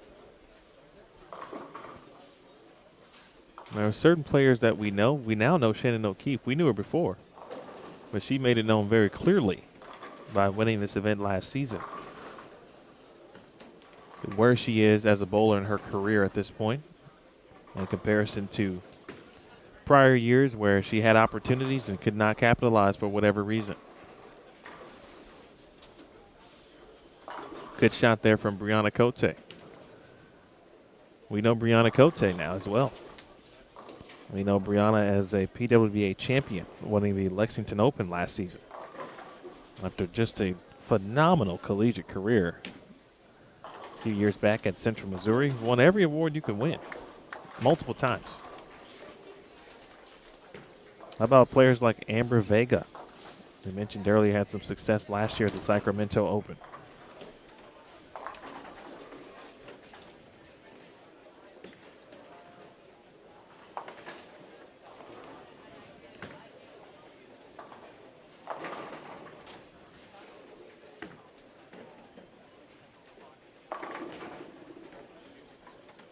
Very good young player. Mentioned Kayla Pashina, Nebraska product. How about Angie Ramirez? She is in the field. Mentioned her a little bit. On a very, very good start to the season as well. Made that same Las Vegas Open show. Mentioned Sandra Gongora in. All the talent in the world there as well. I mean, you can continue on. In fact, every single fair you go to, you could say I probably know that individual and expect a lot of great things from them. We could see all of those things happen in 2017. Will someone not named Liz Johnson win Player of the Year? We'll find out. Someone could get off to a good start, though, whoever will come up and win this event. Important to note, if you're unfamiliar with our tournament format, the finals of this event will not be contested here at Double Decker Lanes. It will be taped for air later on CBS Sports Network. You can check out not only the live stream schedule, but the broadcast schedule on PWBA.com. We'll broadcast 13 of 14 events on tour. Good shot there from Cote.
All right, you can see the plus-minus situations for players here on 25 and 26.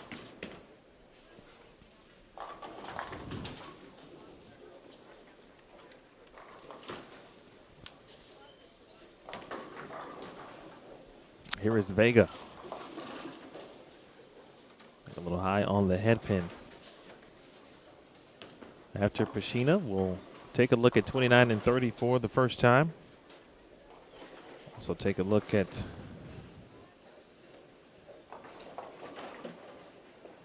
the standings after 3.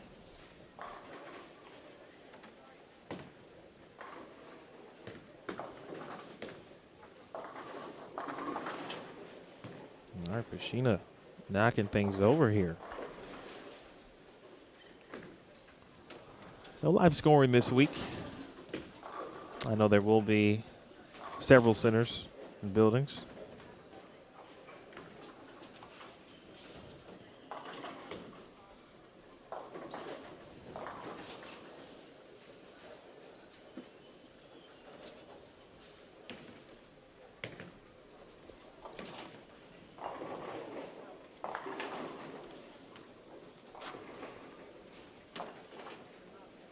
I will take one look at Gongora. Another good shot. Nothing but strikes and 9 counts for Gongora.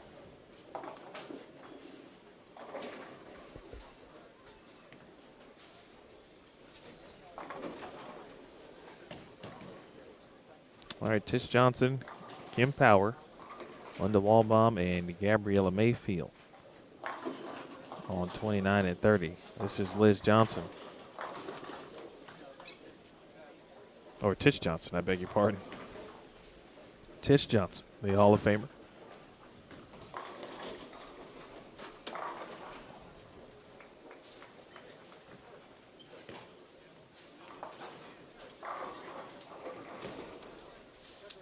Over on 25 and 26, Gongora did make the spare. That one a little bit outside for Kim Power. Kim at 78 under. Let's take a look at the scores.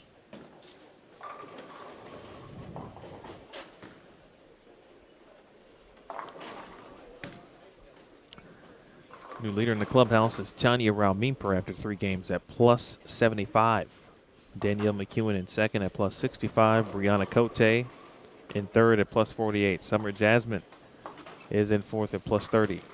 Deandra Asbeatty and Wendy McPherson tied for fifth at plus 27. Rocio Restrepo in seventh at plus 24. Shannon Pulhowski in eighth at plus 21. Clara Guerrero is in ninth at plus 20. Christina Zerbinski is in 10th at plus 17. And Lilia Robles at plus 13 and 11th. And Maria Jose Rodriguez plus 11 and 12. And Karen Rosbrum, the local product, from Albany, California, +7 in 13. Right now, the cut line 32nd is -42. The tie there right now with Brooke Bauer and Brandy Branca, but of course, a lot of games to bowl and a very, very long way to go.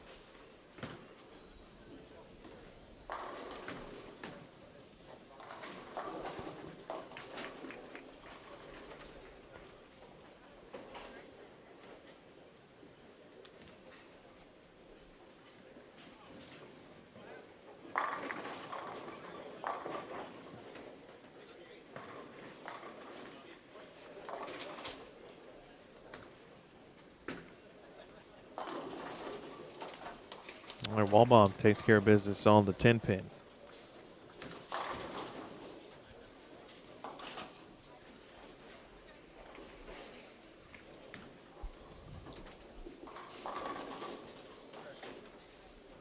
If you're unfamiliar again with the tournament format,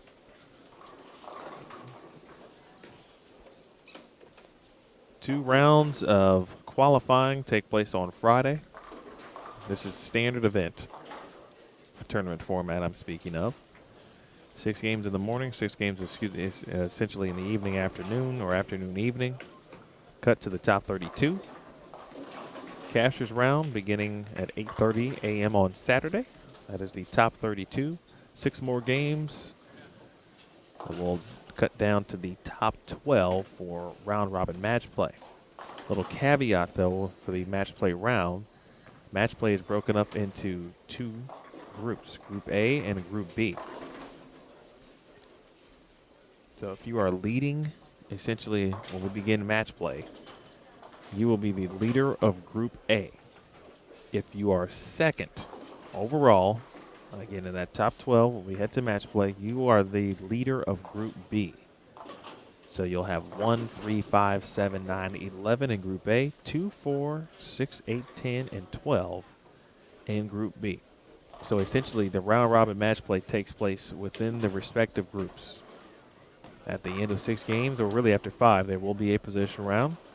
After the end of all 6 games, the leaders of Groups A and B will be your top 2 seeds. Whoever the leaders are, of course, at that point, respective pinfall obviously takes into account. But the leaders of Groups A and B automatically make the TV show, the TV finals, whether they're seeded 1 or 2, of course, based on pinfall. Then in the respective groups, let's say Group A, 2nd, 3rd, and 4th positions will then participate in a stepladder final to see who will be the additional representative basically from Group A, if you're following me. Same thing for Group B as Tish Johnson gets a nice shot there. Trying to get back on track after the open in the 5th frame. So that is essentially how we narrow things down to 4 bowlers for TV. Very unique in the format. The additional group stepladder portion was added last season. Created several dramatic moments as well. Remember, Shaidata Hamidi shot 300, essentially to defeat Diana Zabialova. Carolyn Dorn Ballard making it through a group stepladder final to, of course, make her first television show, obviously, since 2003. And many more moments. There was also some tough moments. I mentioned Diana Z. She had just had some bad luck in the group stepladder finals. Mentioned the 300 shot at her before. Lost a couple of close matches by a couple pins.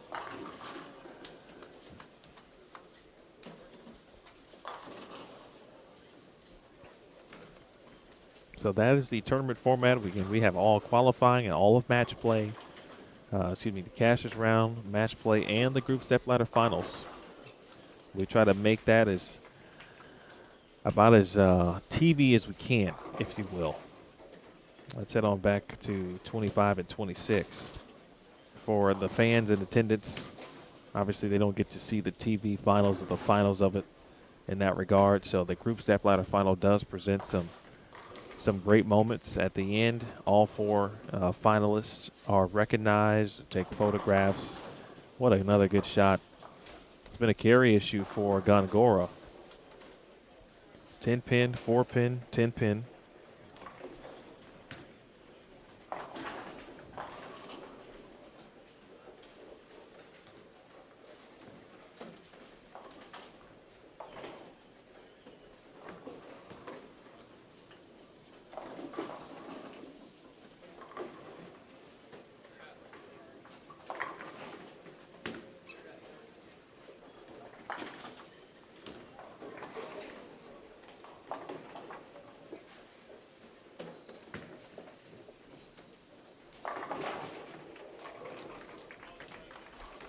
All right, Gongora makes the spare. That's a very good game, obviously, especially considering the circumstances of lack of carry. She's wrapped several 10 pins. Saw her leave a 4 pin on lane 25. We've seen actually several individuals. Brianna Cote has left a couple wrap 10s on this pair as well. Big spare here for her. That's a fill shot, of course, you'd love to have. Tough game there for Bree, but she made some very good shots. And that's kind of what we've seen so far in a couple of these games. A lot of good shots being made. Sometimes carry is an issue, of course, and sometimes you still get 7. All right, light mixer there for Gongora. That's a pretty solid 206. Right there for the Monterrey, Mexico resident. Team Mexico, longtime member. Former Wichita State Shocker.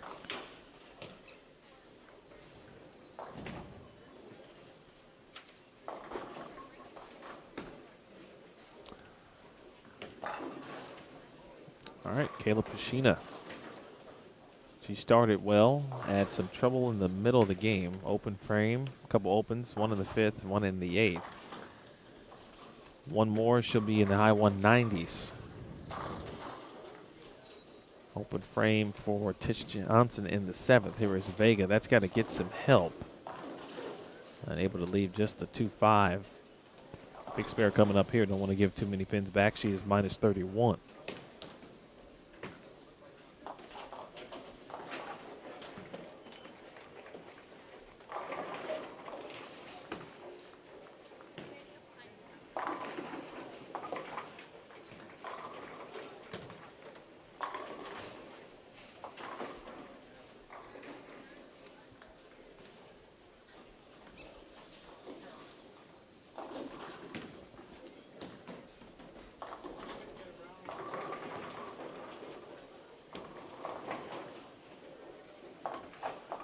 All right, nice job by Vega.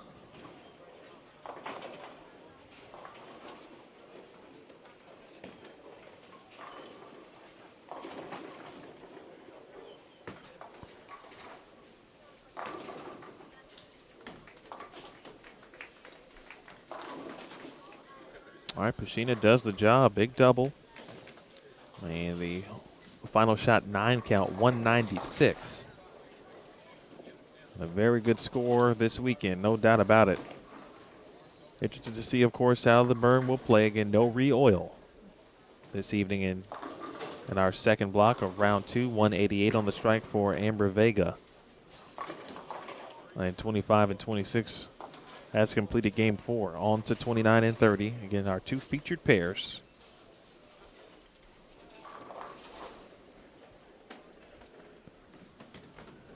Well, you ever realize that you essentially have stood the entire time?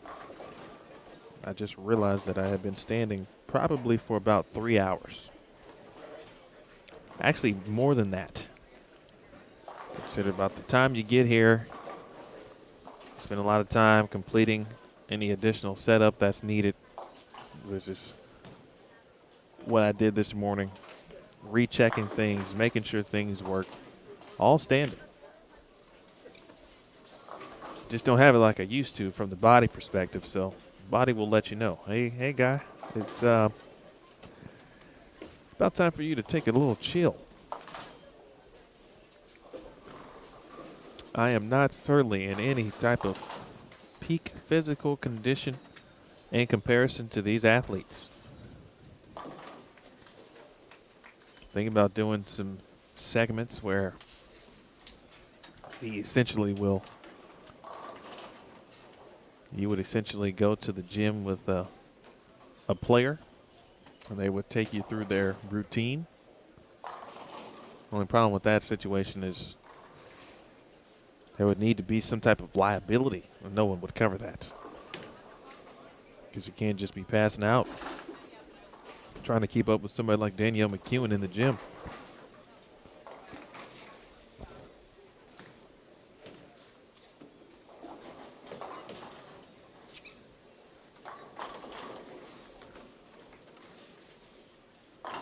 Almost 8 frames complete.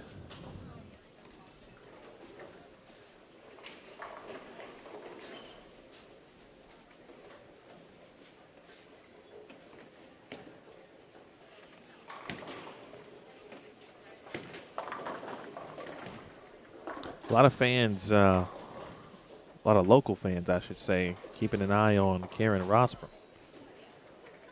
William Gray tweeting at PWBA Tour, hey, go Karen, from Albany and Fremont.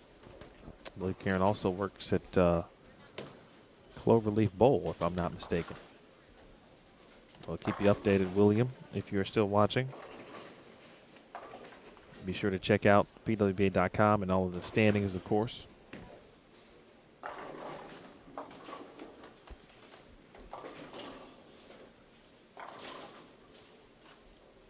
All right, 25 and 26. They will start game 5. Alicia Current, two-time winner on the PWBA Tour last season. Rocio Restrepo from Colombia. Of course, lives in Louisville, Ohio. Alicia Current, 2015 PWBA Storm Sacramento Open champion. 2 former Shockers, Wichita State. Okay, we tend to say that a lot here on the PWBA Tour. And Megan Kelly. Megan Kelly with a spare. And we'll take you to them momentarily. You see Gabby Mayfield takes care of the spare in the 8th frame off the 4-bagger. On to Carla Allsgood. Again, Carla Allsgood, Alicia Current, Rocio Restrepo,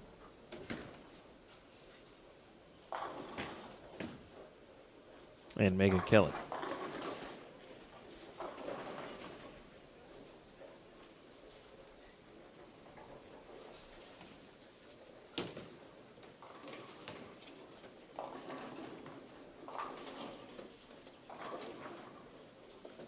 Carla there may have slipped a little bit at the foul line.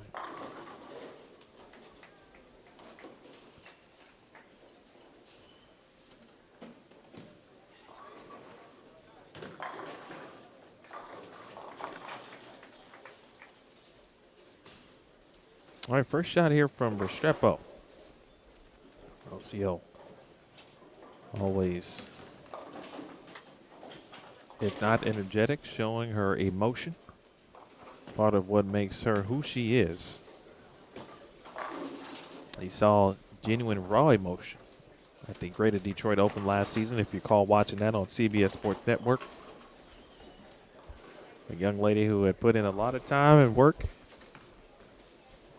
Won her first title, again went on to win the St. Petersburg Clearwater Open. The final standard event last season as well.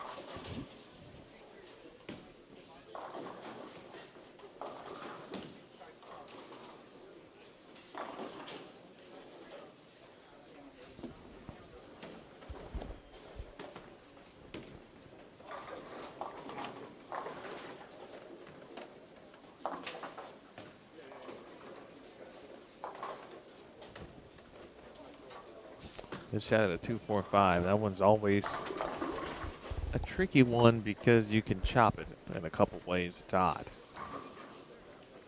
Nice bowling. All right, Megan Kelly on the board. Spare in the first, strike in the second.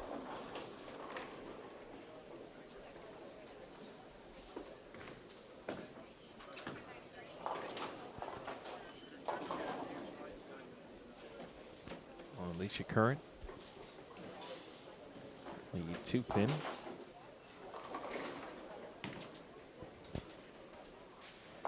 All right, 10th frame for 29 and 30. We'll take you back.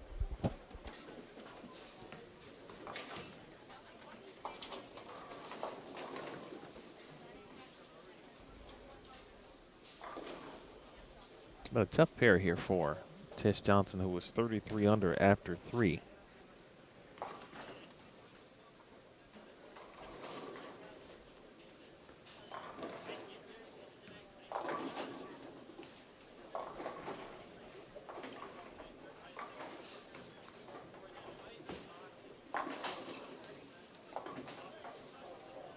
Wow.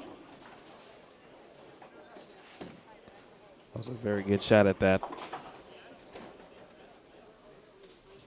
Tish very tough, 135, but she'll bounce back. Very confident, of course, in how she does things.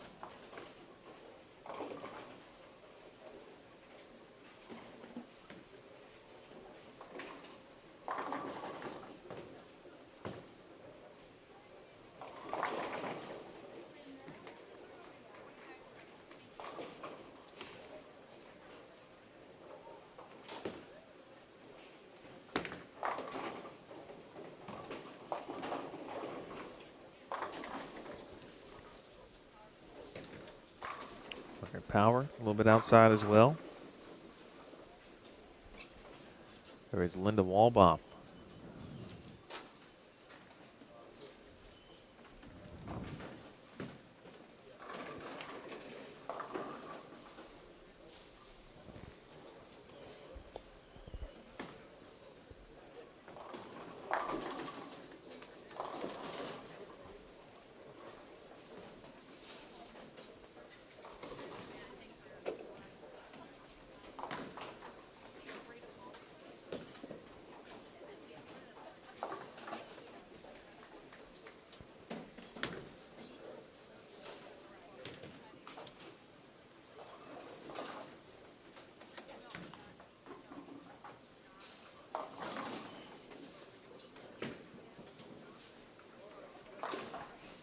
All right, spare for Linda as Kim Power goes to the bag to try something new.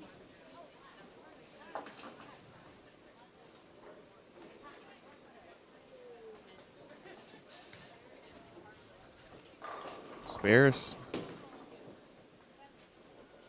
no joke this week. They will come into play. Nice shot there for Power to end things 178.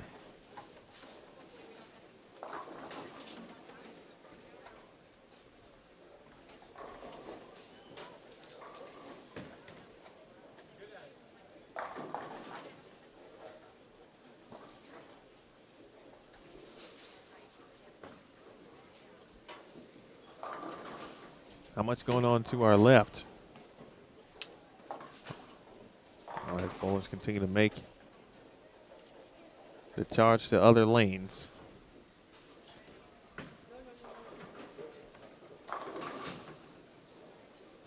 Mayfield crosses over there. She'll have the 5-pin to deal with. Spare will give her, or excuse me, spare strike will give her 214. We'll be back on 25 and 26 shortly.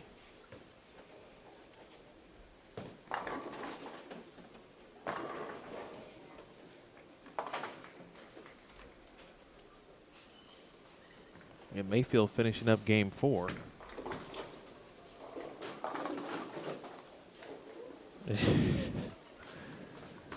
And makes the 5-pin a little closer than expected.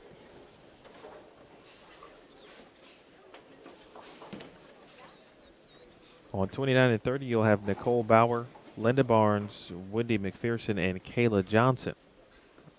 Again, they will hit 29 and 30 here in just a little bit. Final shot from Mayfield.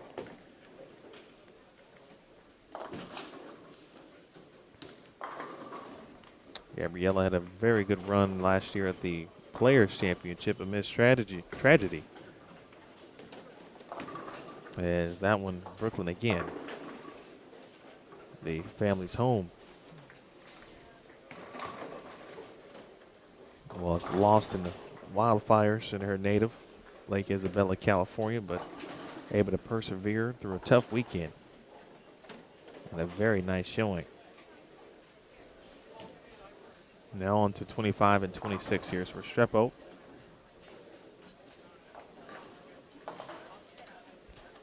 Takes care of business on the 10-pin.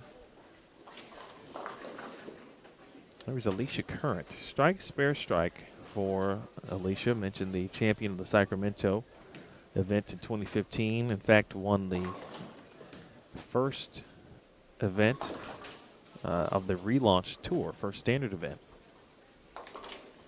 in 2015 at Steve Cook's Fireside Lanes. Will be there next week. If you are in the area, would like to bowl. Spots are leaving, of course. Limited field there, so be sure to check out pwba.com. Get your entry in if you'd like to. If you just want to watch, check us out. If you are local, stop by. We certainly encourage it. If not, we'll be here with you or be there with you right on Extra Frame.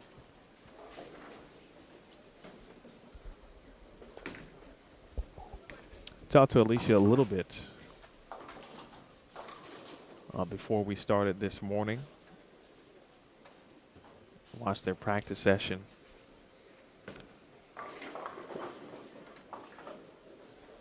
She is kind of dealing with an injury, and one that may or may not be the same. May not be able to get out of feeling pain, and so she's had to work on some things to help her compete. And of course, at the same time, it's essentially changing a lot of things that she used to do. So to be pain-free and to still bowl good can be difficult at times. Of course, I think we've all been there at some point. So certainly understand where Alicia is coming from there. But we know what she is capable of. She knows what she is capable of. And despite the practice session, at least at the point I was watching, starting to look pretty darn good there on the lane. She did say it gets better the longer that she bowls. And so that's a plus, obviously, because she expects, of course, to be bowling near the end. And certainly that would mean, from a health perspective, that is a better thing for her physically. All right, this is game 5 of 6. Again, round 1 is moving along at a very nice pace. Another good shot there for Current. Flat pattern a little bit. She can move in, be slow.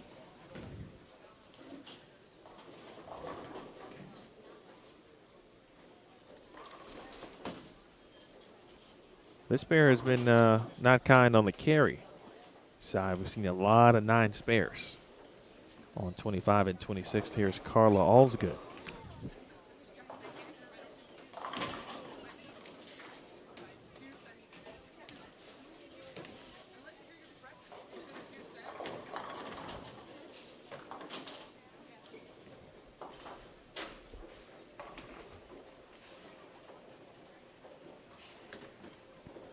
Be sure to follow the PWBA Tour on Instagram,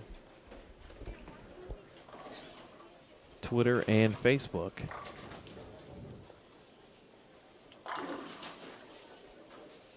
Also, check out, if you haven't, be sure to subscribe to Bowl TV.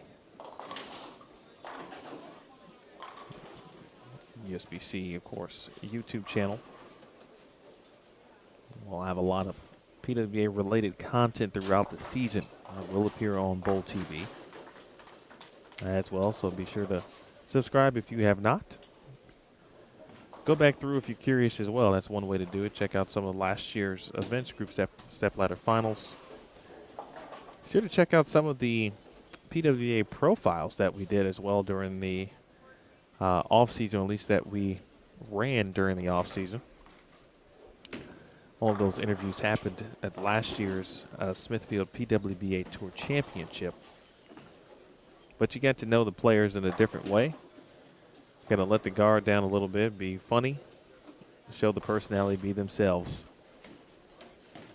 Throughout, we'll try to play some of those as the season goes on. Got a nice library growing of video content that we have done.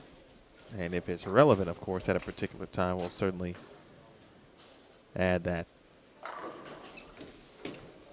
See Brianna Cote see all 10 pins go down. A few pairs over after being bit with the 10-pin bug, or by the 10-pin bug. Linda Barnes, Wendy McPherson, Nicole Bauer, and Kayla Johnson on 29 and 30. Over Restrepo.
All right, Wendy just underway there on 29.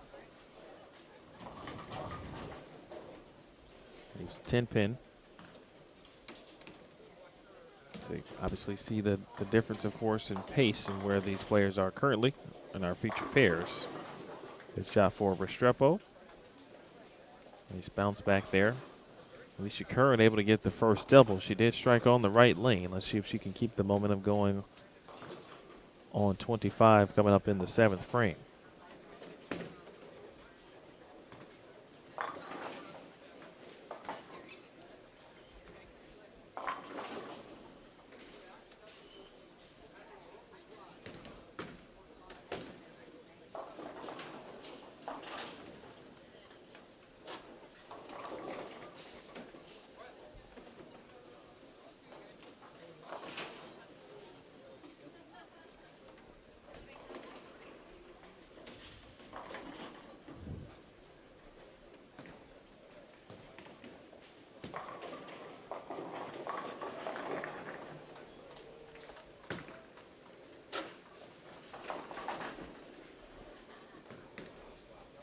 Again, keep an eye on the scores, of course.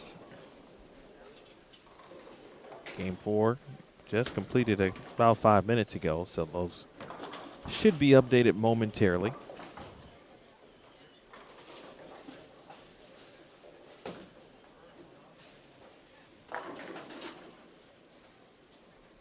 Tough pattern, folks. 40 feet flat. The old 1-1. Way to kick off the season.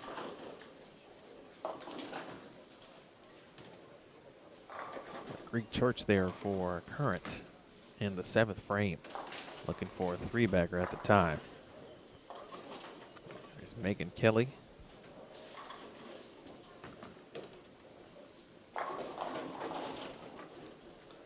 Nice shot, big double there for Kelly.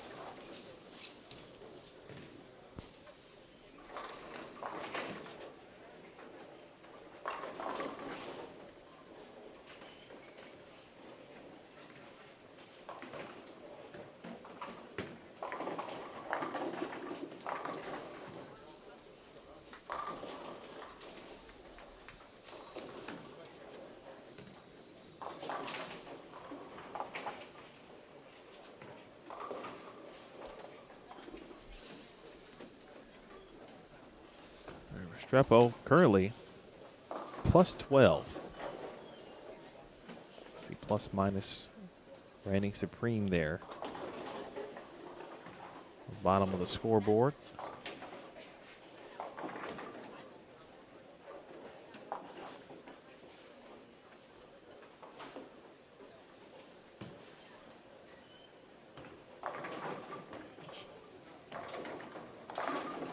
That was a very good shot there from Restrepo. We'll take a look for the first time at 29 and 30. That's Nicole Bauer.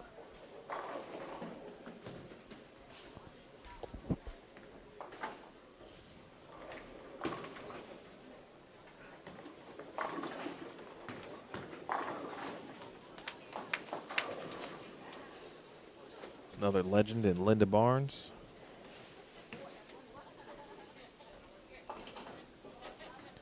Linda, along with many of these players, of course, balancing other responsibilities. For many players, it's other jobs, for example. Some are full-time teachers, nurses, you name it, accountants, etc. The new tour, if you will, season a little shorter, so it allows, in some cases, not everyone can get the time off. Well, you talk to a lot of players, and if they do have another job, their respective employers are pretty understanding, in fact, excited, and just as excited for the players to want to see them succeed on tour. And so some of them really have no issue providing time off, etc. Linda, of course, a mother of two, Ryan and Troy. Maybe three if you include her husband, Chris. I'm just playing Chris. Chris is a great individual. I know I'll see him at some point on tour, and he'll probably get me back for that.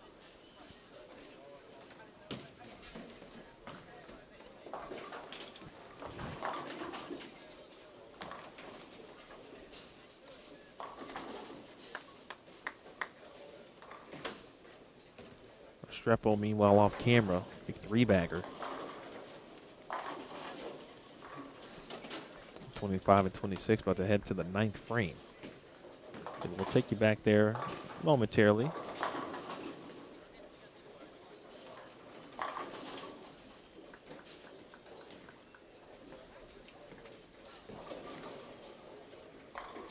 With Linda Barnes, major champion.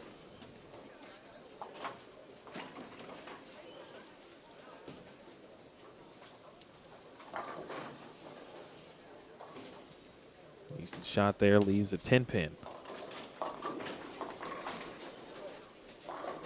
You'll see Sandra Gongora to your screen on lane 31. There she is. Good shot.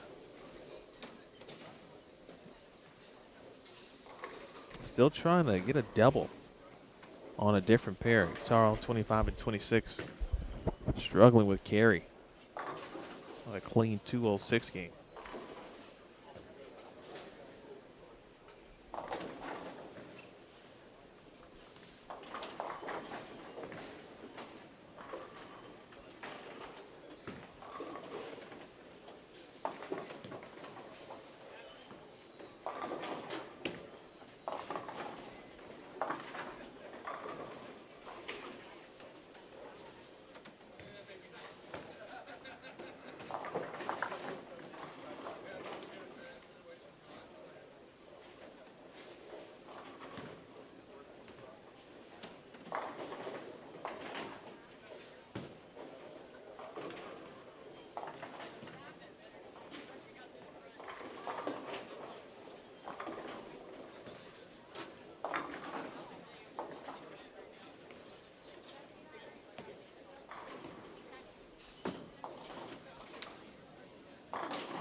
Kayla Johnson, good to see her back out on tour as well. Team USA member.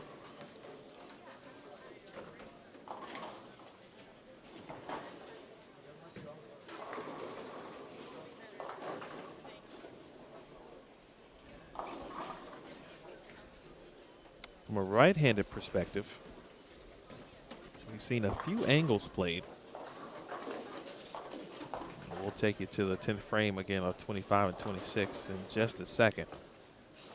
But here on this pair, you get an idea of some of the angles being played. Nicole Bauer, you can look at where Linda Barnes is playing, Wendy McPherson, of course, Kayla Johnson as well. All different from a style perspective, rev rate, etc.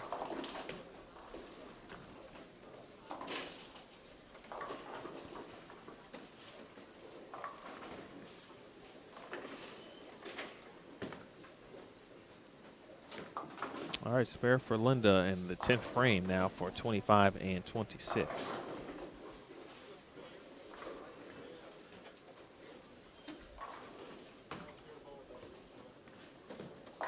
Good shot there for Current. She can max for 201.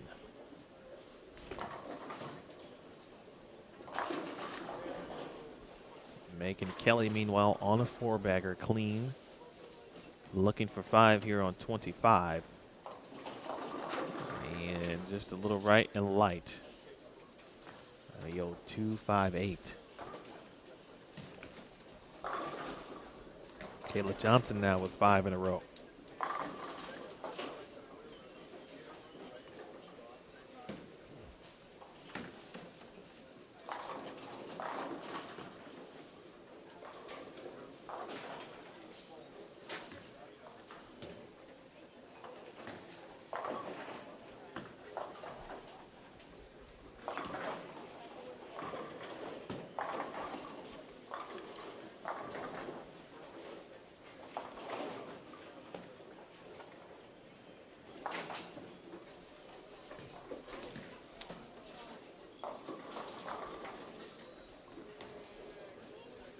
Spare will give Alicia Current 191. Big spare here from Megan Kelly. She'll take it. Wasn't sure about it.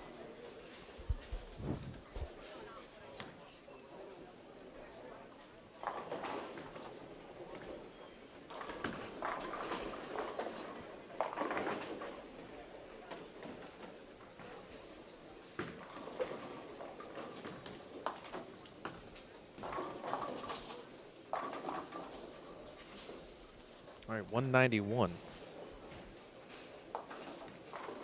for Alicia Current.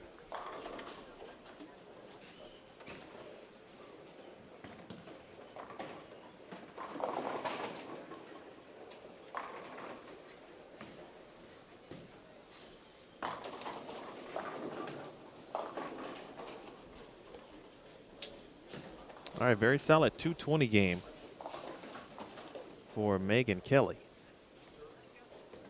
220 on this is pretty good. We'll just put it that way. Thank you, mostly the experienced fans, of course. If you are new to the game and just checking out Extra Frame for the first time or checking out the PWBA Tour for the first time, we certainly appreciate it. We thank you for watching. Speaking of 220 being a good game, let's check out the scores. After 4, new leader in the clubhouse,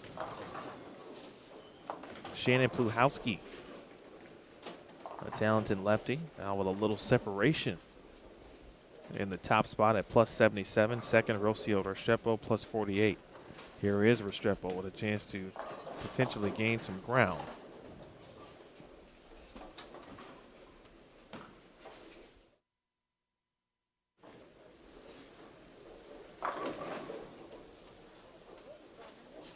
A little high there, so best she can now do is shoot 192, which would give 8 back. She'd be at plus 40 if she goes spare strike.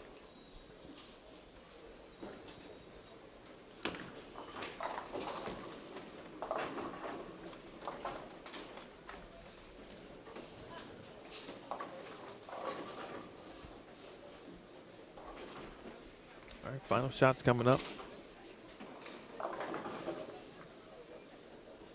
for Restrepo. Again, we are live. Bowl TV on Extra Frame. Thanks to Jeff Goodger.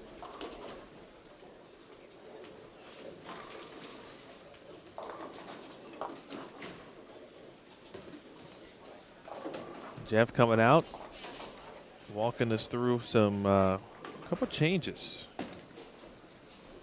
that we need to know about for Extra Frame. Make sure we are streaming, of course, at optimal levels. Jeff, being the great man that he is, nailed down a problem for us prior to going on air. That's the type of guy that Jeff Goodger is. Also does a mean Macho Man Randy Savage impersonation, does Jeff Goodger. All right, while we wait for Rocio Restrepo to get we'll find a bowling ball to get a field shot in. Take it back on over to 29 and 30. Kayla Johnson missed in the 6th. She went Brooklyn, made the spare, 10 back in the 7th. She's got a max of 279. Couple players plus still. Again, on the scoring perspective, Shannon Puhowski plus 77. Rocio Restrepo plus 48. Tanya Rao-Meemper plus 32 in 3rd. Karen Rosbrom plus 18 in 4th. A lot of Rosbrom fans. She is in 4th at plus 18. In 5th, Christina Zerbinski plus 17. In 6th, Maria Jose Rodriguez plus 16. In 7th, Summer Jasmine at plus 14. In 8th, Wendy McPherson, the legend, plus 6. Danielle McEwen plus 5. And Brianna Cote plus 4. There are 10 people, or were at this point, 10 players plus. And plus, I mean, of course, if you're new to the game, 200 is essentially par in bowling. So, of course, plus or minus 200. So 10 people after 4 games plus. 32nd place, which is our cut number, is minus 55. It's actually 31st. 2 players are tied at that number.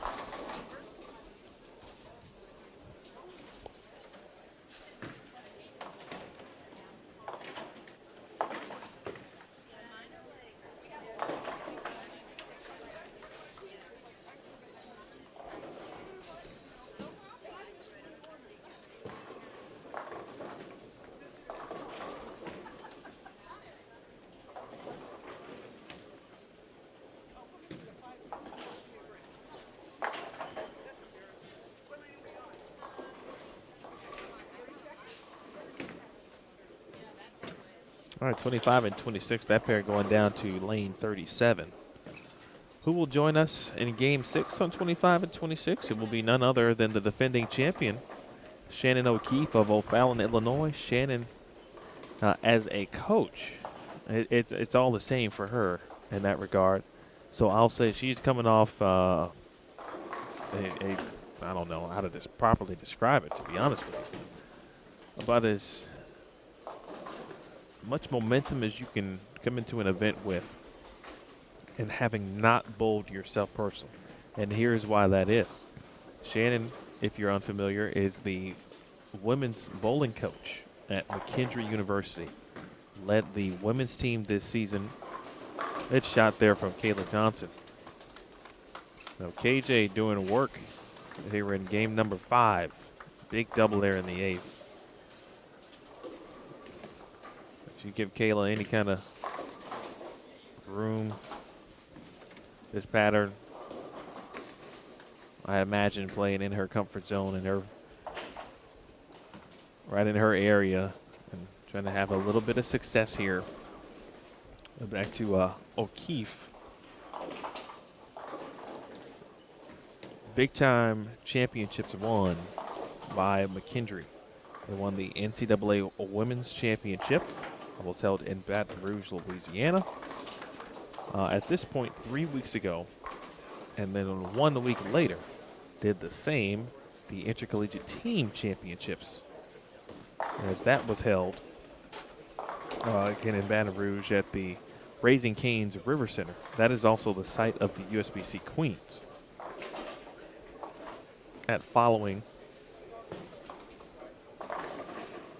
Following the women's championships that kicked off last weekend.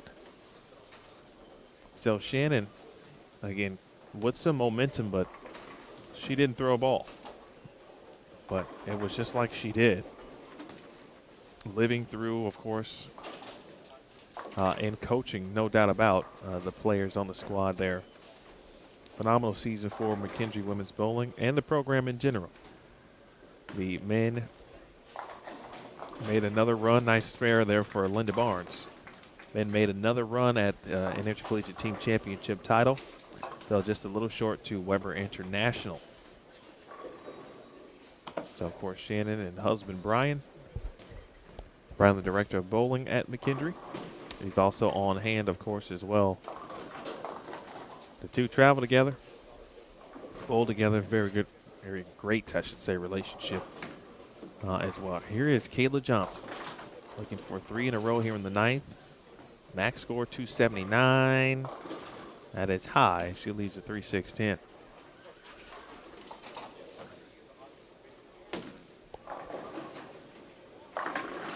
Shannon O'Keefe against Stephanie Martins from Brazil, Angie Ramirez Perea, and Jennifer Reven will join us on 25 and 26. On 29 and 30, we'll have a group we saw a little bit early, but on a different pair. Of course, our other featured pair is McPherson makes the spare. We'll have Tania Moore, Ayano Smart. We'll see Liz Johnson for the second time today, and Lilia Robles.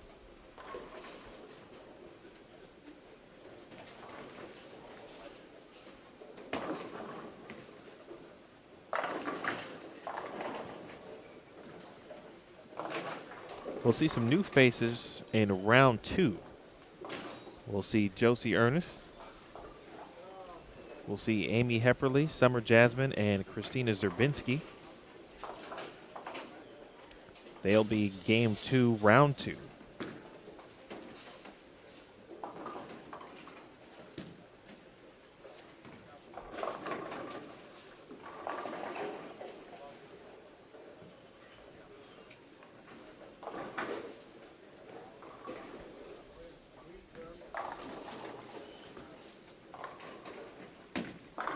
We will see another good group, Maria Jose Rodriguez, Daria Payuk, Karen Erasmus, and Samantha Shaden. That's a good group for a lot of reasons. One, you can look at Daria Payuk. We talked about potential Rookie of the Year. That's the type of player that she is. Good shot from Cote over on lane 31. Karen Erasmus, who is bowling very well, the local amateur. Maria Jose Rodriguez and Samantha Shaden. That's a pretty solid group there. And we look forward to seeing them later this evening. Be sure to check out, of course, the pairings. It's all found on PWBA.com. Again, PWBA.com. Yeah, my name is Emil Williams Jr. It is my pleasure to be here with you. Big thanks to all who are watching and where you're watching from. Nice shot there from Nicole Bauer. Good count. She'll be in the low 190s. She can max at 193.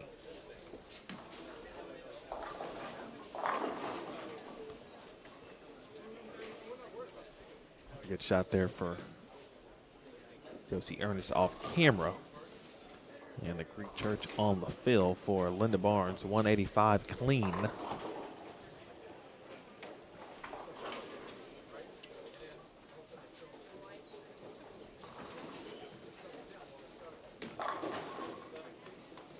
All right, Nicole Bauer, 193. We mentioned she is was 24th after 4 games at minus 42. All right, Kayla through the nose. He's a 10 pin. 9 spare strikes. She'll be 245. Well, Wendy Mack will love a double in the 10th here.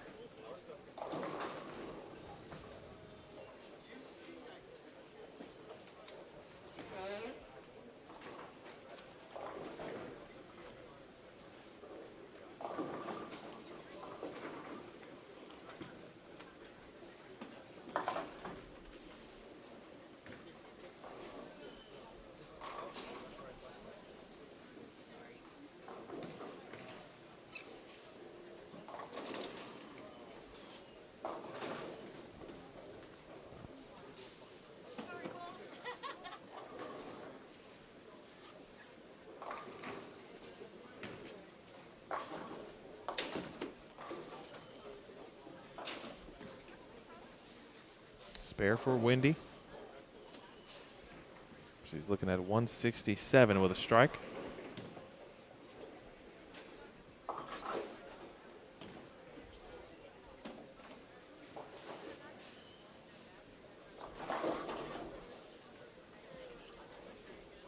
right, 245, no matter what that last shot looked like for Kayla Johnson.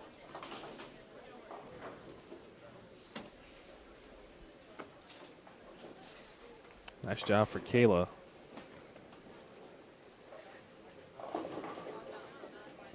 She was sitting in 35th after 4 games. That will certainly help the score at -70 now, adding 45 pins to that total.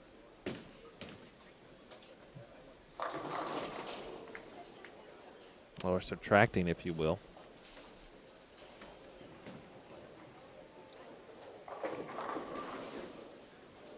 All right, folks, a little downtime. 167 for Wendy McPherson. Well, that'll do it for 29 and 30 at the moment. Again, we are awaiting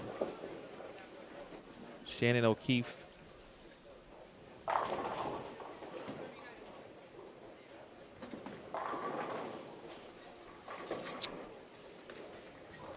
Oh, maybe not. My apologies, folks. I was looking at the wrong round. Although the Shannon O'Keefe information is still true, correct. But we won't see her this round. We'll see her next round in that pair.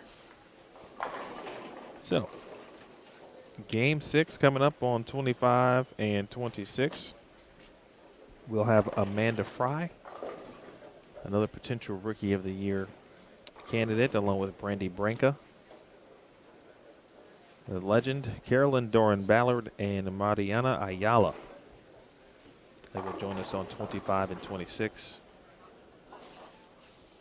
Looks like just finishing things up there in the 10th frame on 17 and 18. And on 29 and 30, we'll see Katie Sutphin, Danielle McEwen, Cindy Sutherland, and Adriana Tadiello from Oakley, California. We'll see them for the first time. CDB making the jump already. Here she comes.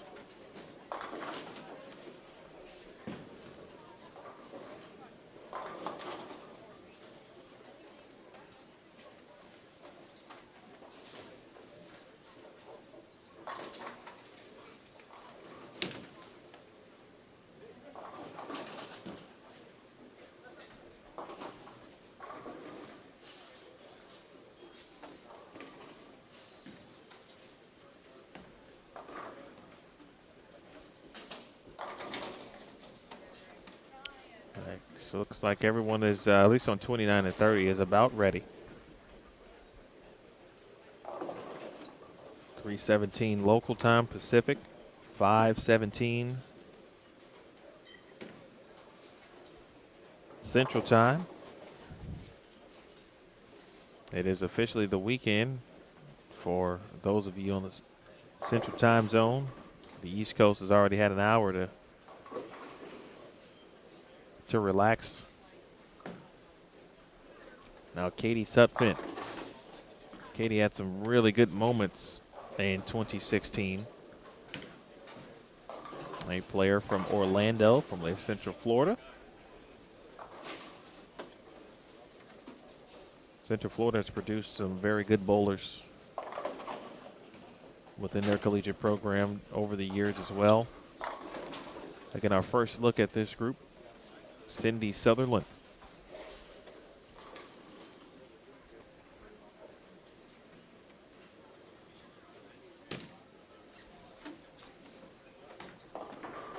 And this is game 6.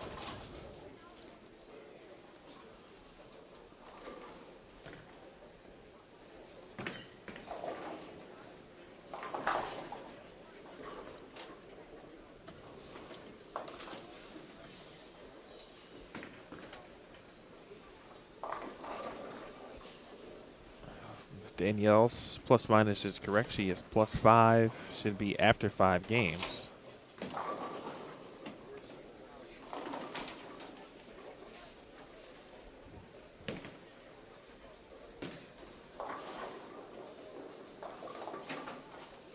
It's bare for Sutherland to begin things.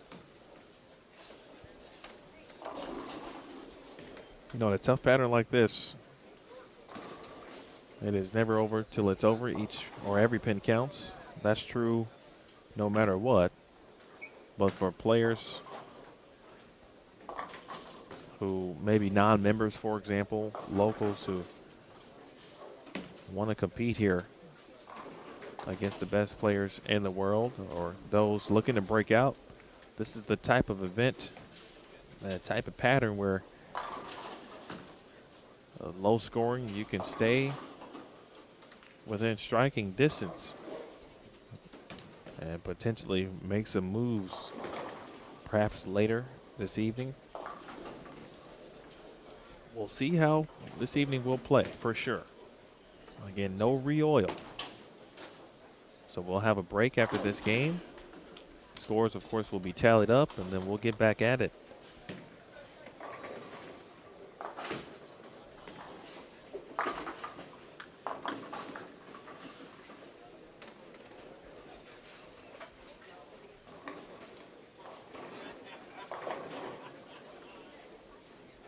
We're scheduled to start tonight at 6 p.m. Again, on the burn, 6 games.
Three 6-10 for Sutphin. Again, comes from a bowling background and family.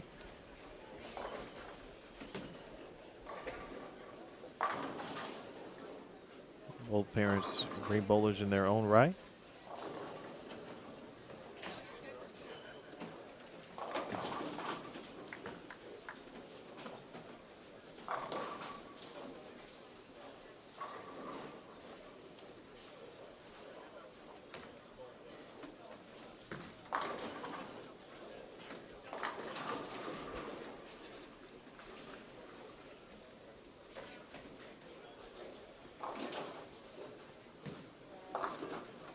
All right, spare for Katie Sutphin. 25 and 26, they started things on 29 and 30. So we will end with Mariana Ayala, again, Brandy Branca, Amanda Fry, and Carolyn Duran Ballard. Raise your hand if at some point in life, and it still very well could be true, because once you have a favorite, they generally don't change. If Carolyn Doran Ballard was, is, and or still is your favorite bowler. I know I can't see the hands raised, but I fully confident that many hands raised as we get a look at Danielle McEwen. Not what she was looking for there, no doubt about that. That one just kind of sailed through the break point there. So we'll see how this lane, how this pair in particular. We've reached game 6 again. All important to note.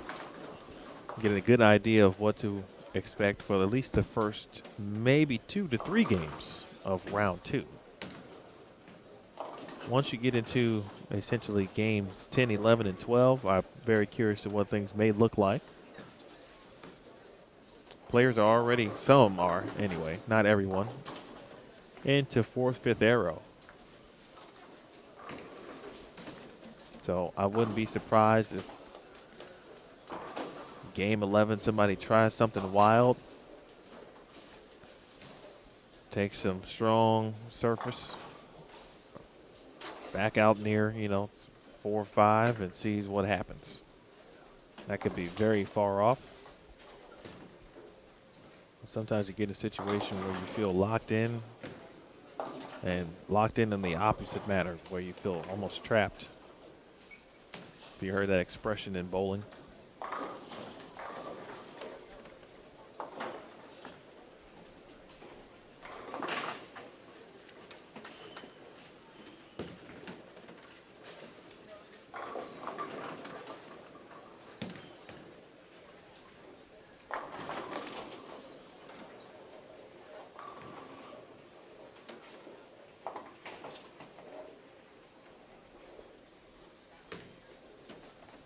It looks like everyone has made the turn and has started game 6, so we should have scores momentarily.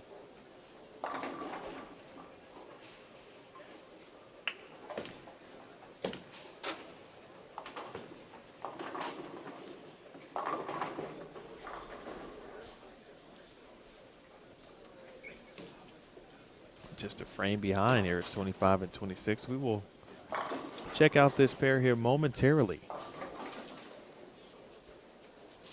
Pair, let's see, on 31 and 32, just to the right of your featured pair. It's on your screen now. Kelly Kulik, Amanda Green.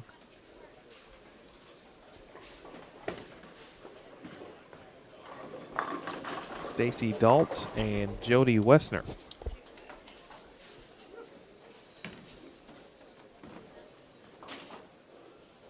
And that's who you'll see periodically appear on lane 31, one of those 4 bowlers when they are up.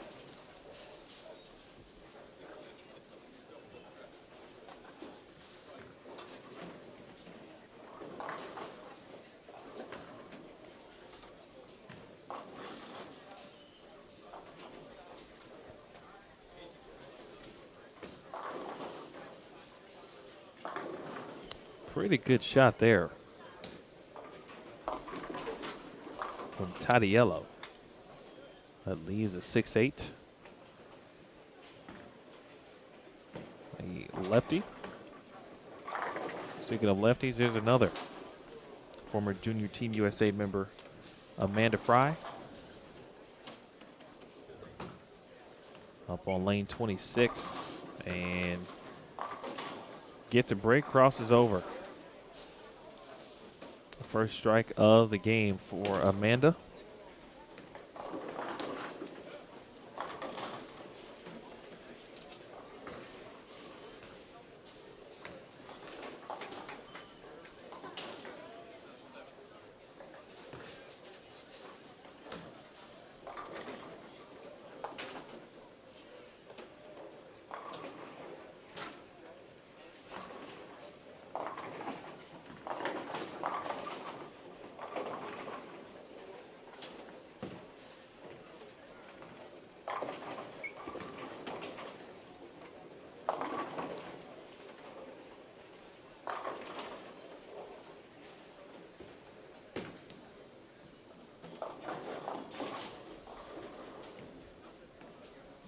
Church there for Randy Branca.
See Jason Thomas out doing some work.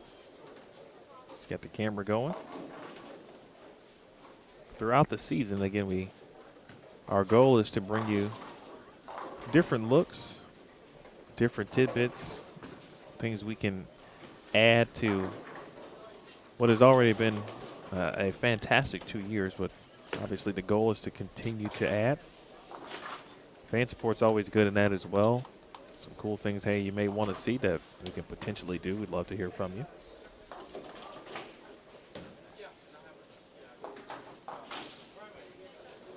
Here's CDB. Gonna need a little help.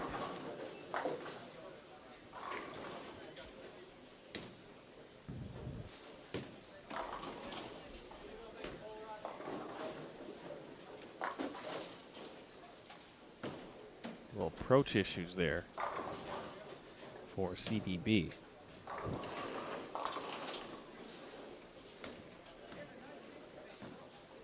All right, Ayala takes care of business on the spare.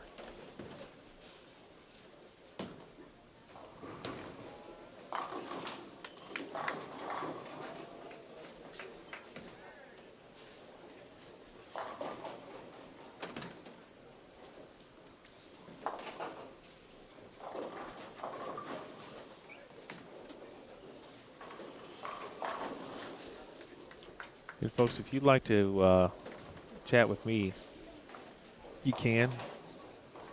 I am on Twitter at EWJR. It'll be myself, Jason Thomas, throughout. Some of the voices you'll hear this season. Matt Cannizzaro, Aaron Smith, and Terry Bagel.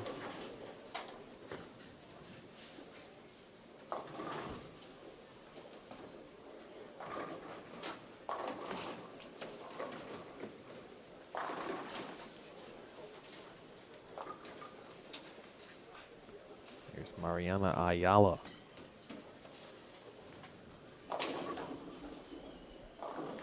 And some bowling balls just start to kind of get to the spot and wiggle just a hair down lane.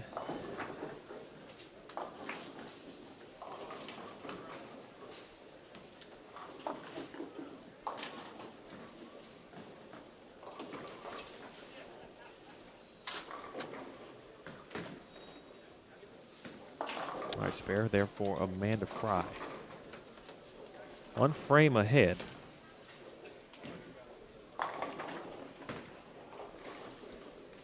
It's 29 and 30.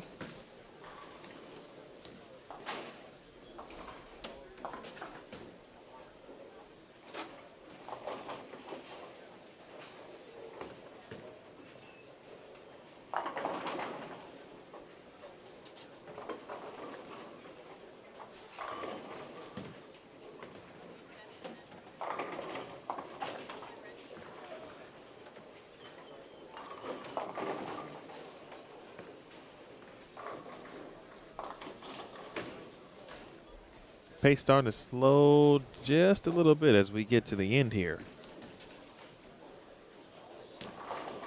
Everyone's still processing what they're bowling on. Not easy, folks. If you haven't checked it out, it is a 40-foot pattern.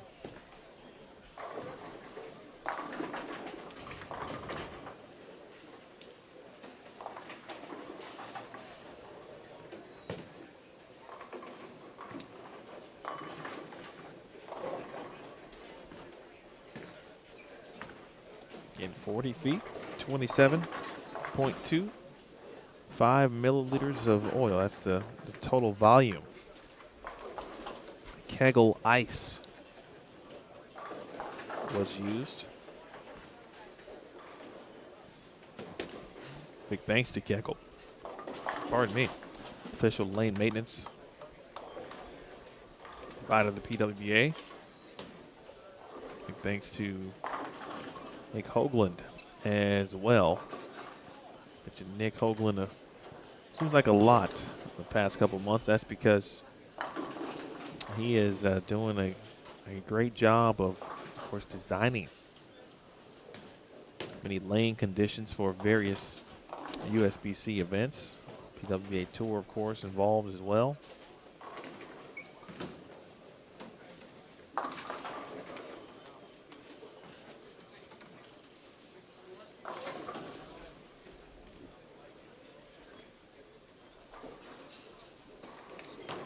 Get a good look at, we'll give it one more frame.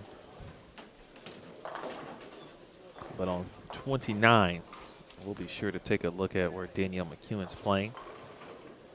You'll get a very good look from the camera angle that we currently have there.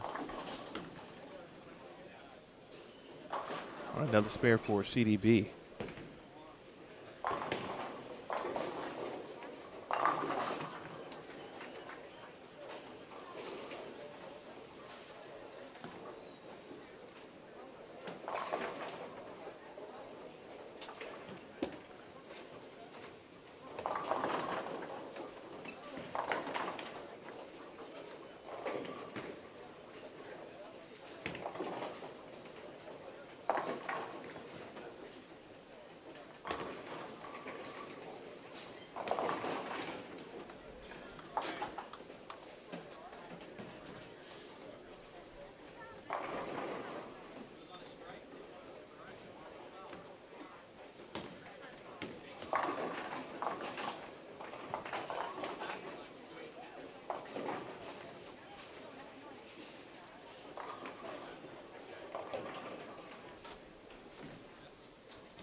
Tough pattern. I think everyone can see how that certainly is the case.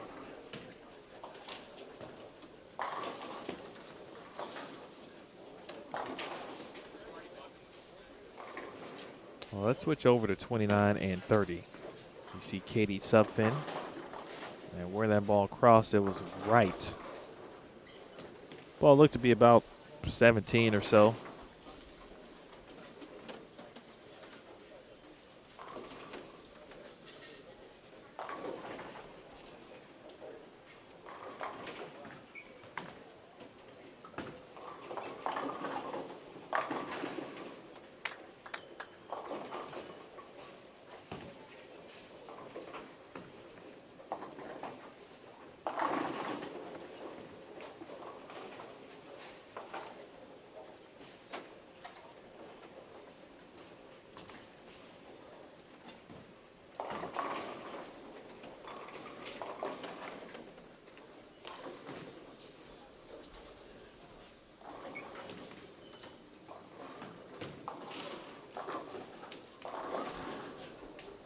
Both pairs just kind of struggling. I think it's more so of where we are in the day in regards to this oil pattern and how to combat and what to combat. So you're going to look at where the lefty will play. A very good shot a couple frames ago on this lane. One was a little left and outside.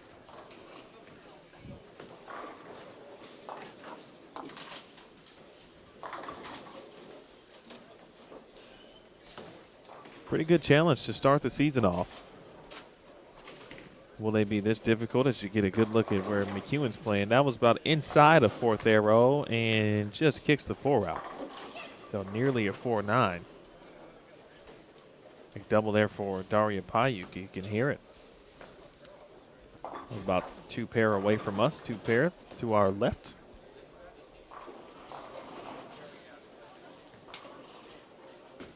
Mentioned that group with Payuk, Karen Rosbrom, Maria Jose Rodriguez, and Sam Shaden.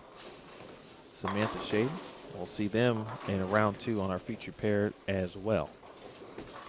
McEwen looking to take care of the 9-pin. No sweat.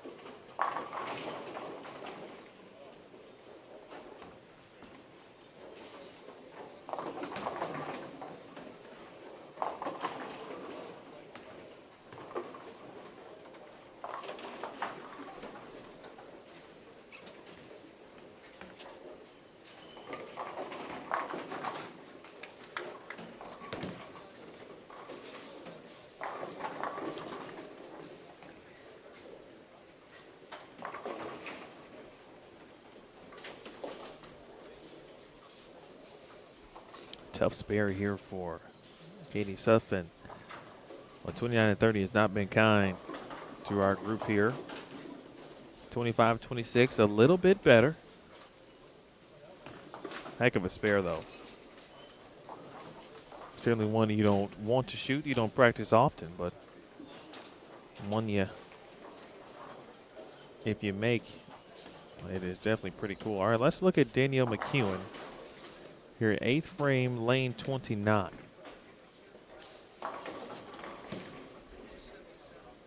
She's going to, at least I imagine, unless she's making a move, going to be a little left. You'll kind of get to see where this ball will pass through at the arrows.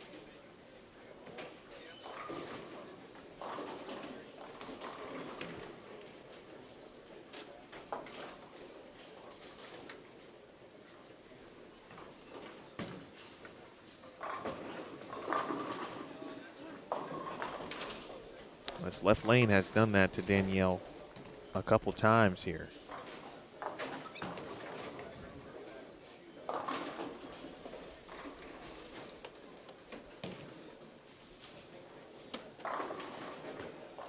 Round 1, game 6 coming to a close. And with that,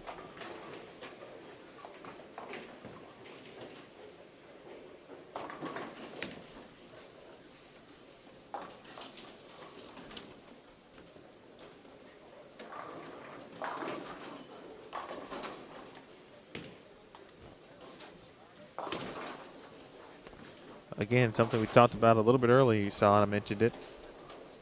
Players with any head pin combination, taking their plastic balls and going right up the gut, if you will, right up Main Street, as I like to say in other sports, and essentially taking all guessing out from a spare perspective.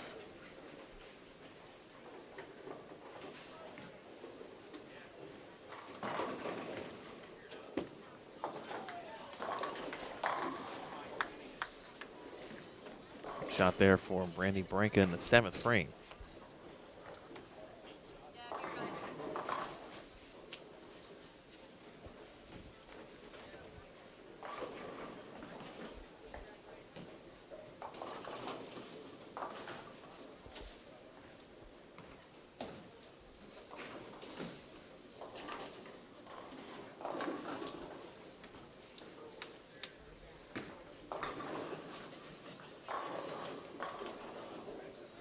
Here's Amanda Fry, the lefty.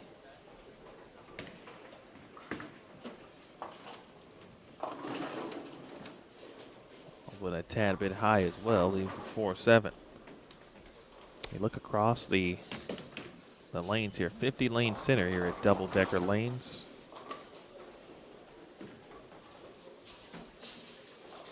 Mentioned high scores, yeah, not that many.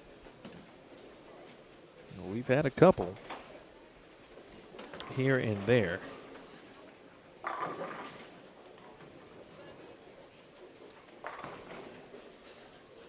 All right, CDB. All right, 10 pin there. Shannon Pluhowski, after 5 games, plus 45, shot 168 in game 5 to come back to the field a little bit. Had a chance to really create some room and some distance.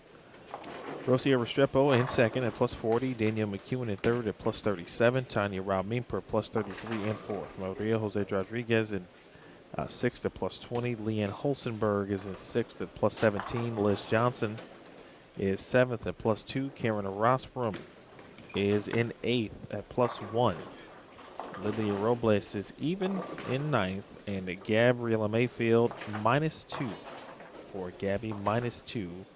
She is in 10th. Other names to note: Diana Zaviolova in 11th at minus 6. Missy Parkin is in 12th at minus 9. Tie for 13th at minus 10. Deandra Asbaty, Kelly Kulik, and Brianna Cote, all 3 great names right there. Again, at minus 10 and 16th. Minus 19 is Josie Ernest. And 17th, Summer Jasmine at minus 23. And 18th, Kayla Johnson, using that big 245 game in game 5. Now at minus 25.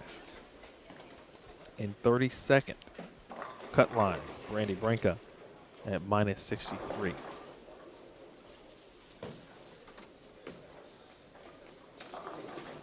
The lefty on top of the standings so far.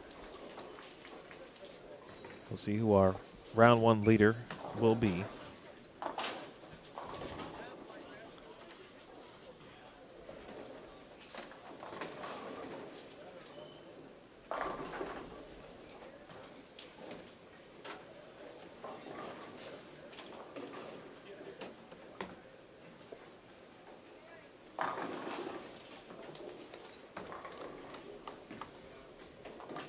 Tenth frame going on 29 and 30. We'll take you there after Mariana Ayala.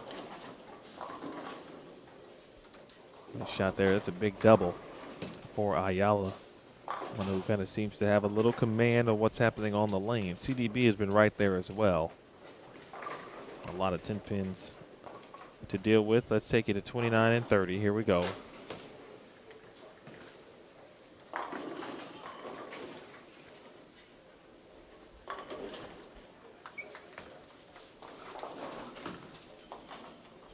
Good strike in the first shot on the 10th. Very good shot for Katie Sutphin. That one a little bit outside.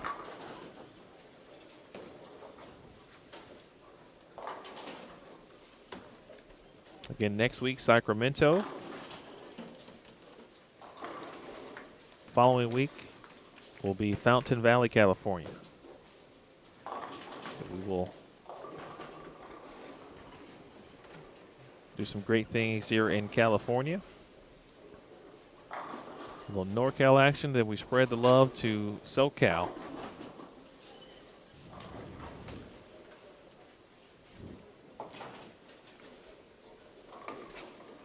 All right, 161 for Katie Sutphin.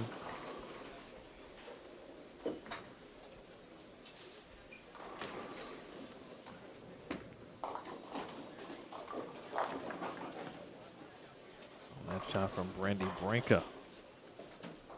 10 pin won't go. Tadiello.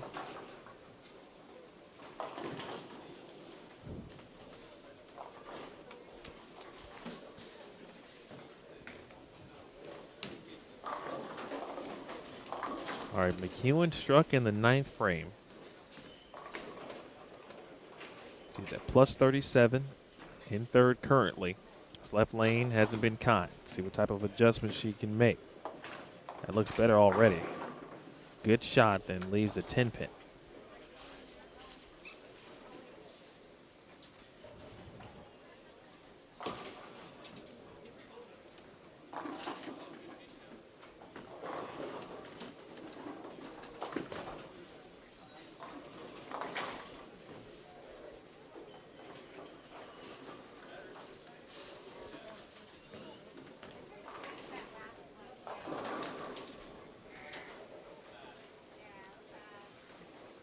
Let's go quickly to Ayala here on 25 and 26, looking for a 3-backer, and gets it. Something flat back on the 10 pin, or excuse me, the 7 pin. Nice job there as Danielle McEwen makes the spare. That's a big triple for anyone at this stage in the game. Ayala minus 115, looking for a spark. And this could be it for her. She can double in the 10th. With a good count, she'll be in the high 240s. Now McEwen has 29 and 30 all to herself. She'll throw the final shot.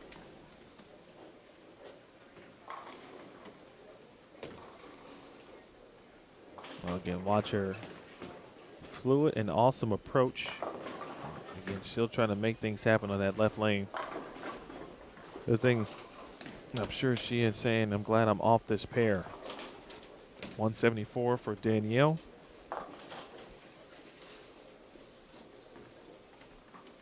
And game 6 is over. 29 and 20, excuse me, 29 and 30, I beg your pardon. All right, CDB kind of plugging along, only open in the 4th, just one, or excuse me, 2 strikes. She started with a double, has not struck since. And that right there is just the ultimate heartbreaker. When you bowl a game like that, carry, struggling a little bit, you're getting to the pocket, making spare after spare after spare, and then you leave a 2-4-5. We saw it earlier. In fact, Rocio Restrepo chopped it the same way, I believe, on the exact same lane. All right, here is Ayala. On a 3-bagger, clean through 9. That's got to get some help.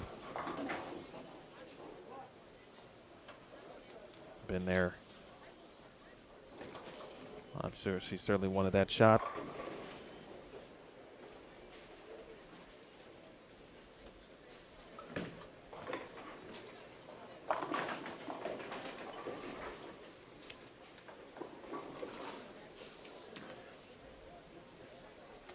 The numbers I just read off are the official scores. They're a little different than what we see on the scoreboard from a plus-minus perspective. So make sure you take a look at what's on the website. That's official. Big spare here. All right, able to get it done now. Strike will give her 223.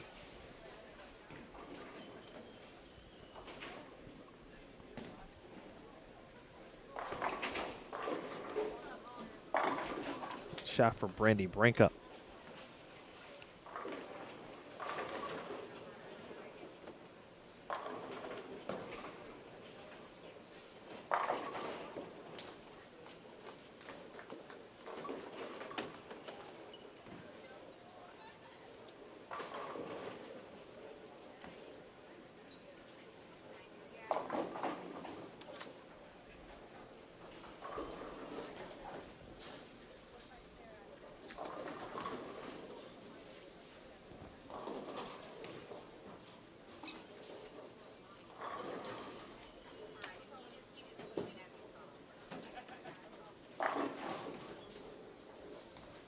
A good shot there for Branca. Said that a lot today. A lot of good shots. The scores do not reflect. All right, folks, as Brandy will finish things out. Again, don't forget, round 2 coming up at 6 o'clock local time. That is 6 p.m. Pacific, 9 p.m. Eastern. 6 Pacific, 9 p.m. Eastern. As Brandy will close things out for us here in round number 1. All right, so keep it locked. Don't forget to check PWBA.com. Still a few games left to finish up, or excuse me, a few pairs, but they are in the 10th frame. Nothing around us going on to give you some extra bowling. And so we will shut it down for now. But again, we will be back 6 p.m. Pacific, 9 p.m. Eastern time for round 2 of qualifying. Check PWBA.com for all of your stats. To get a quick way, on the home page, you'll see a cool slider. a slide banner there that will essentially direct you to all of the live coverage and results. As our live page, we'll have that for you right on the home page, so it's easily accessible. Again, pwba.com. Again, so for all involved for now, my name is Emil Williams Jr. Again, we'll see you back in just a couple of hours. Don't go too far. Back in a moment, or back in a couple hours, I should say. This is the 2017 QubicaAMF PWBA Sonoma County Open Bowl TV on Extra Frame.